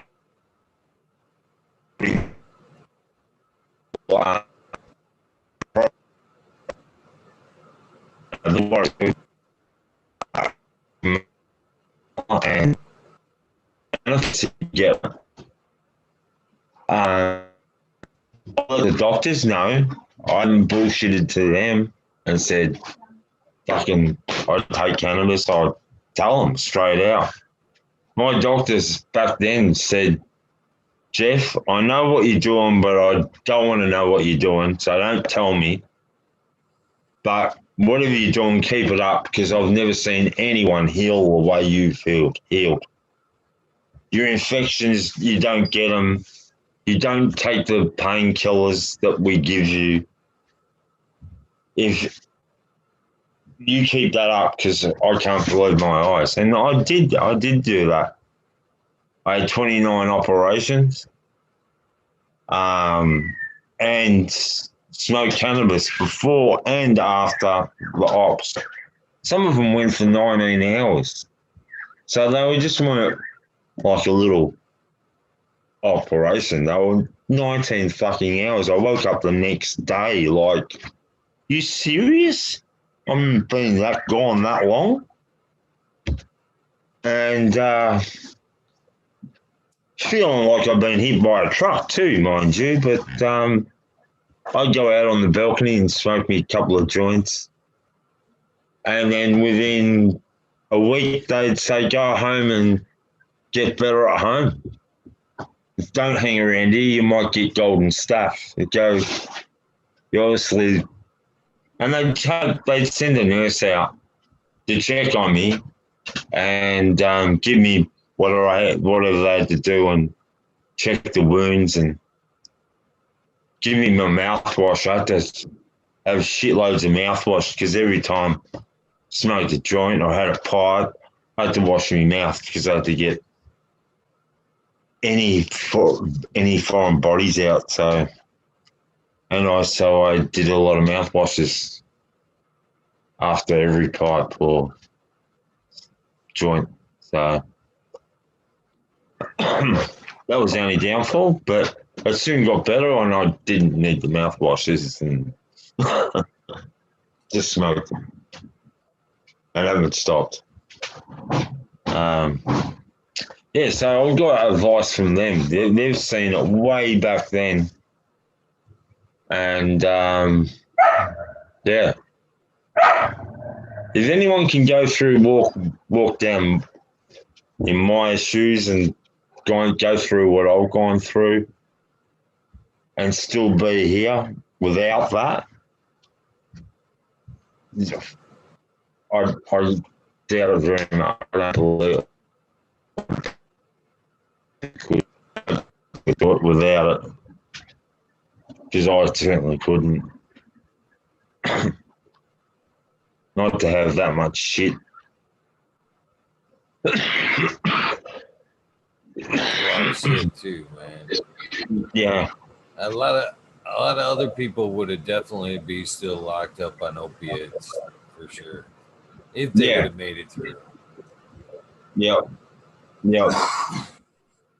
Or lose your mind. Yeah. So light it up again. Tim would like to know is there any opal or gold in your area?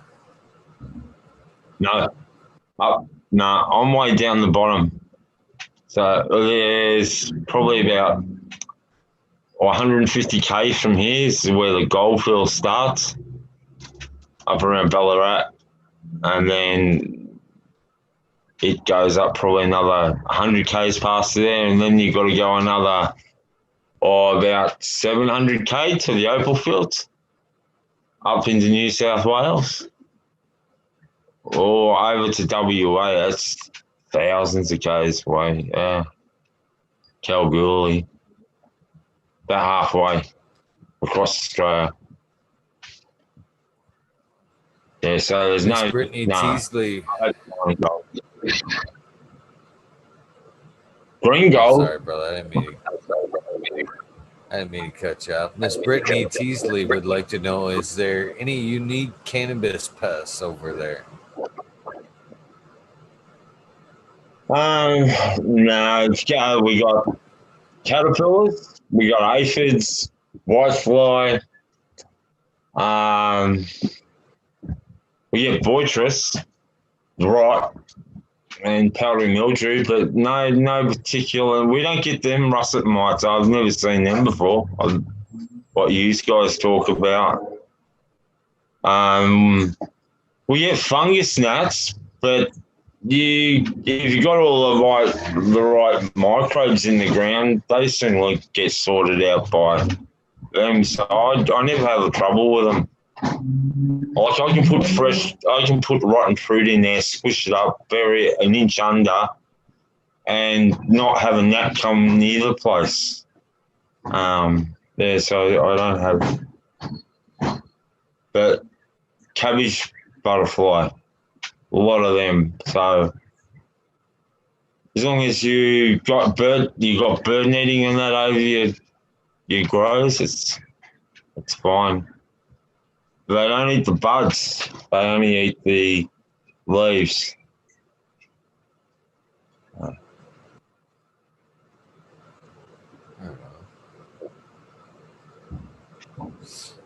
They're saying that Justin Station says he definitely takes care of his plants. They're beautiful. And I have to agree, man. Those plants did look very nice, man. Very impressive. Thanks, man. Appreciate that. Yeah, it's been good to be able to share. I've never been able to do this before, eh? This is where I keep the males too, out of here. So that one over there is ready to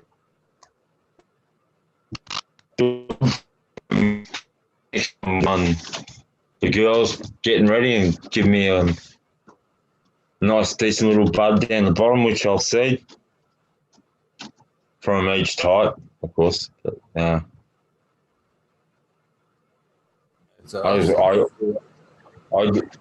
I love doing that too because I love growing it the next year and seeing what you get. A lucky dip, eh? But I've got to stop over here at 100 plants, 100 seedlings because after that, that's the commercial shit again that I'm in. So if I can do 99 seedlings and get caught for it, I'll still get charged and done for cultivation and all of that, but it's not going to jail. So it's my cut-off point for not going to jail, but I'm still going to get in the shit for it, you know what I mean? But the shit's not that deep, and my ass doesn't have to worry about it. So, literally, going to jail. So, yeah. 99's a go, and then I cull like a madman because I'm now worrying about weight, yeah? So I let it grow, see how it performs. I've got to be ruthless. I must have killed 1,000 good plants, but I've got to look at it and judge it and there and then because I can't grow it out. You know, I love to, but I can't. So, and then I end up with what I've got, you know, the ones where I'm going, no, I've got to keep it. I've got to give it a crack. And they generally end up all different. So back when I was growing on the I do appreciate the fact that you're breeding for yourself, you know, for sustainability. It definitely helps cut down the risk, you know what I mean? If you're having trouble getting genetics, at least you're making your own for sustainability for next year, for sure. Yeah. And it seems that like the dirt, the seasons go on, they get more and more acclimatized to where I'm growing them. The plants that Cops took the first time, that was like 10 years of breeding with white Russian, skunk, Kelly Gold, we had Kelly Gold, and Big Bud. And we crossed with all of those four.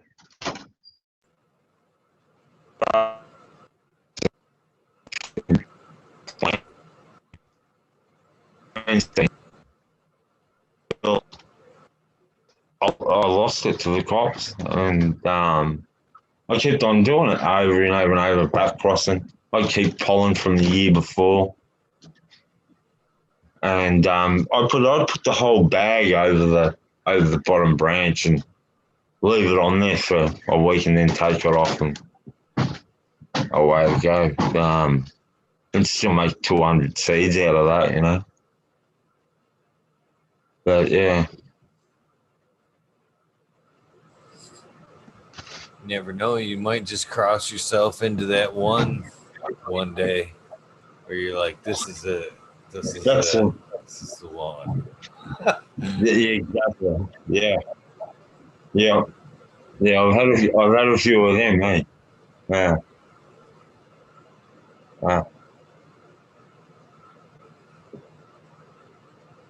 Hey, can I just nick out for 2 seconds? I need to top Yeah. up. Yeah. No worries, brother. Cool. I'll be back.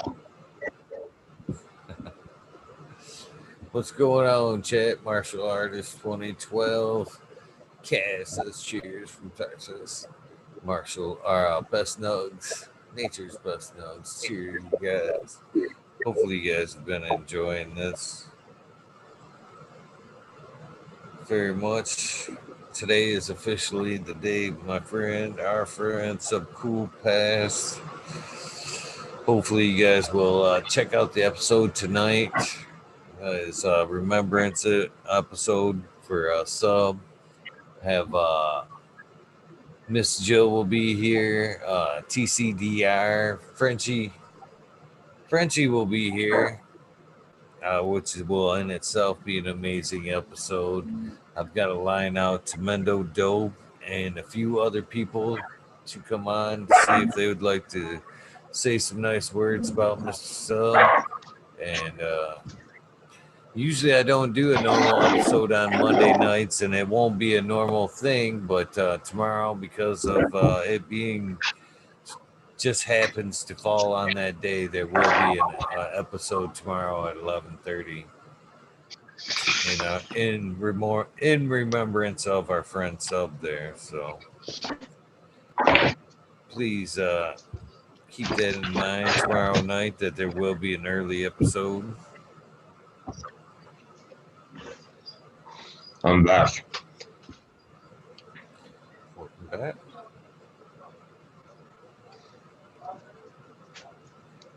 Yeah, I was just mentioning to everybody that there was going to be an early episode tomorrow. Usually Mondays I usually skip and go late because of the late sesh with Skillbo and Red. But it being tomorrow, uh, tomorrow's official today. Tomorrow, well, it's already tomorrow for you. It's already Monday there, Yeah, right? Or yeah, has been? yeah. Has been. Tuesday, yeah, it has been. And we're 6 months ahead too with the weather. Yeah. Right? That's One's funny. starting to flower. Yeah, it's mad. They're making a perpetual harvest in between us and you guys. When we're finishing, you're planting your seeds, and when you're harvesting, I'm planting my seeds. So during my dry, you've got plenty, and during your dry, we've got it all. So we could swap, keep everyone in supply of fresh cannabis between Australia and America. Hopefully, at some point, that's the way it works. To be honest with you, That'd be great. It would be awesome to be able to do that. it'll could help us get to try some new strains and keep that palette a wider palette there. Just like Yeah. we do with certain fruits, you know what I mean? Oh Yeah, yeah, you know. exactly. Yeah, exactly. The custard apple or the banana. Yeah, we do it Yeah. with fruit. Yeah, and flowers too. Flowers go worldwide. So there's no reason why we can't be getting rid of it all worldwide. It'll be great to trade. It'd help keep our tolerance in check too. Yeah, We all know we yeah, start smoking that same shit for too long. Our tolerances build up there. exactly. You're Be a right. good way to Yeah, keep it in yeah, check. yeah. Well, all allowed to drink French wine. So why not? We do the same. We bottle it and we smoke it on the other side of the world. Well, those days are coming. I just got a feeling those days are coming. Like I said, I'm open. I know it's gonna be opened up for the wrong reasons, but I'll take it because I know it's gonna balance. Money will push the door open, but quality will come through to save the day. Yeah, the pendulum does swing. It does swing, doesn't it? Yeah, for It's sure, got to for come back. sure. Yeah.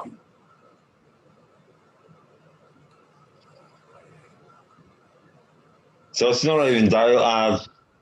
2 hours away from darkness over here yet. Look, plenty of daylight, Yeah, plenty of we're working still time. hours before the sunlight's even coming up over here. That's unreal. Unreal, brother. Yeah. Well, I will call it up a wrap because I've got to go in and have some tucker. It's that time of night. I've got to shut the greenhouses up, make sure the Well, bugs aren't getting in. I appreciate you taking the time to hang out for tonight, and thank you very much, man. What an incredible story, man. What an incredible story. You're a badass, by the way. You're talking. They were talking about how tough you were, man, in chat there all night long, and I have to agree, man. You've been through some shit, and you keep fighting, man, and that makes you a Yeah. badass, brother. And I gotta appreciate you and your story, my friend. And couple Thanks, things bro. I before you go, appreciate that man. you. I would like to, you know how the wormhole. I think by now you've got a good idea how things are working around here. But now, since you've done the spotlight episode, please keep that Zoom number, that invitation handy because Sure. that's the number. Anytime that you see a wormhole going and you'd like to pop on and smoke one, say hello, you don't need an Cool, invitation, bro. man. You just need the one to pop on and say hello. So, and That's cool. I'll do feel that. free. I'll I do that. hope so, I'd brother. love to show you along the way how it's going out there. Hey, hopefully I'll have some fruits for my efforts. Right on. We'd love to see it, man. We'd love to see it. It's honestly awesome to be able to see gardens around the world like that. So, this is an Yeah, incredible thing. it is. It is amazing. I had to take it up because it's a dream. It was a dream of mine uh, to share what we do and why we do it. Um, yeah. I'm I I understand where you're at because we've been following in your shoes, but we're still criminals here. We're still out in the wild west with what we do. It's every man for himself sort of thing. Another I'm reason lucky. to Another reason to appreciate you, brother. We didn't get here we didn't get to where we got to without people like yourself, myself, that did it before we could do it. You know what I Yeah, mean? We're we people that like ourselves pushed it forward. So I got a lot of respect for you in that aspect as well. Keep yeah. pushing, brother. Well, yeah. That's why I'm not afraid for it because the more if I get busted again, it's only going to be advertisement for the fucking plant, isn't it? It's going to be what this guy survived that. and you're going to chuck him in jail for growing a plant. All right, it's clearly I show them it's not commercial and it's for me. The more it makes them realize that it's not out there for money. He's not doing it for money, mate. He's doing it because he's got a legitimate reason. And me, of all people, I've got that reason. So let that be my bullet in my gun that I fight the war with about prohibition. Maybe that's the good that come out of being shot, is being able to be a voice without being locked up. Understood, not locked up. Yeah. Hopefully it doesn't come to that. Hopefully it comes, times change quicker than that will ever happen. That's for sure. Yeah. It's only a natural progression. It is. I hope, brother. I hope so. Oh. The only other thing I'd like to get from you before you check out, my friend, is the sound bite. I don't know if you've ever caught the end of these things, but I asked for like that old school radio sound bite. You know what I mean? Basically, what I'm looking for, in my words, not yours, is hey, this is Eagle Gardens, and I'm on fucking Talking Shit with Eagle, episode 313. You can add whatever you want, you can dull it down, but basically, this will be your mark, your commercial for this episode. I am recording and ready whenever you are, my friend. No worries, mate. Hey, this is Jeff. I'm on Talking Shit with Eagle on 3/3 on what was it? 313, on buddy. show We can do. Hope you enjoy We can the do show. a take two. We can do a take two. All It's right, we'll not do a take uncommon, two. my friend. 3, I reckon. Yeah. Take Right. 2. There you go. This is Jeff on Talking Shit with Eagle on show 313. I hope to catch you soon and have a good night. Thank you, my friend. Thank you from sincerely, my friend. I appreciate the time. You know, when I asked for somebody to help out and buy us another night, you didn't even think twice to come on and tell your story. So, again, and it was an amazing story. So, I can't thank you enough. Please have an amazing day. And I hope that you do take me up on popping in on one of these rabbit holes anytime you see fit, brother. The door is always open. Tell you, bro. Thank you. Thank you. All right. Well, I'm going to go ahead and say goodnight. You can go ahead and let yourself out. And I look forward to seeing you soon, friend. Judy, thank you, mate. Tell you. Pass. Have a good one. Thank you guys for tuning in tonight. I hope you guys, I know you guys have enjoyed tonight's episode. So, those of you guys that don't want to hang out in the rabbit hole, I greatly appreciate your time and hanging out with us up until this point.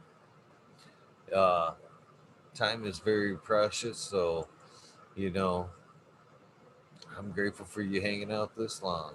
But if those of you guys that ain't got nothing to do, you're still up and want to hang out, the rabbit hole will be open up, or the wormhole. I messed up. The wormhole will be opened up here in a few minutes. If you'd like to hang out, come hang out and say hello till the 420 hour. The door will be open. Those of you who don't, well, thanks again for hanging out. Please remember to do something nice for somebody. Random acts of kindness do save lives. I am a living, breathing example of that.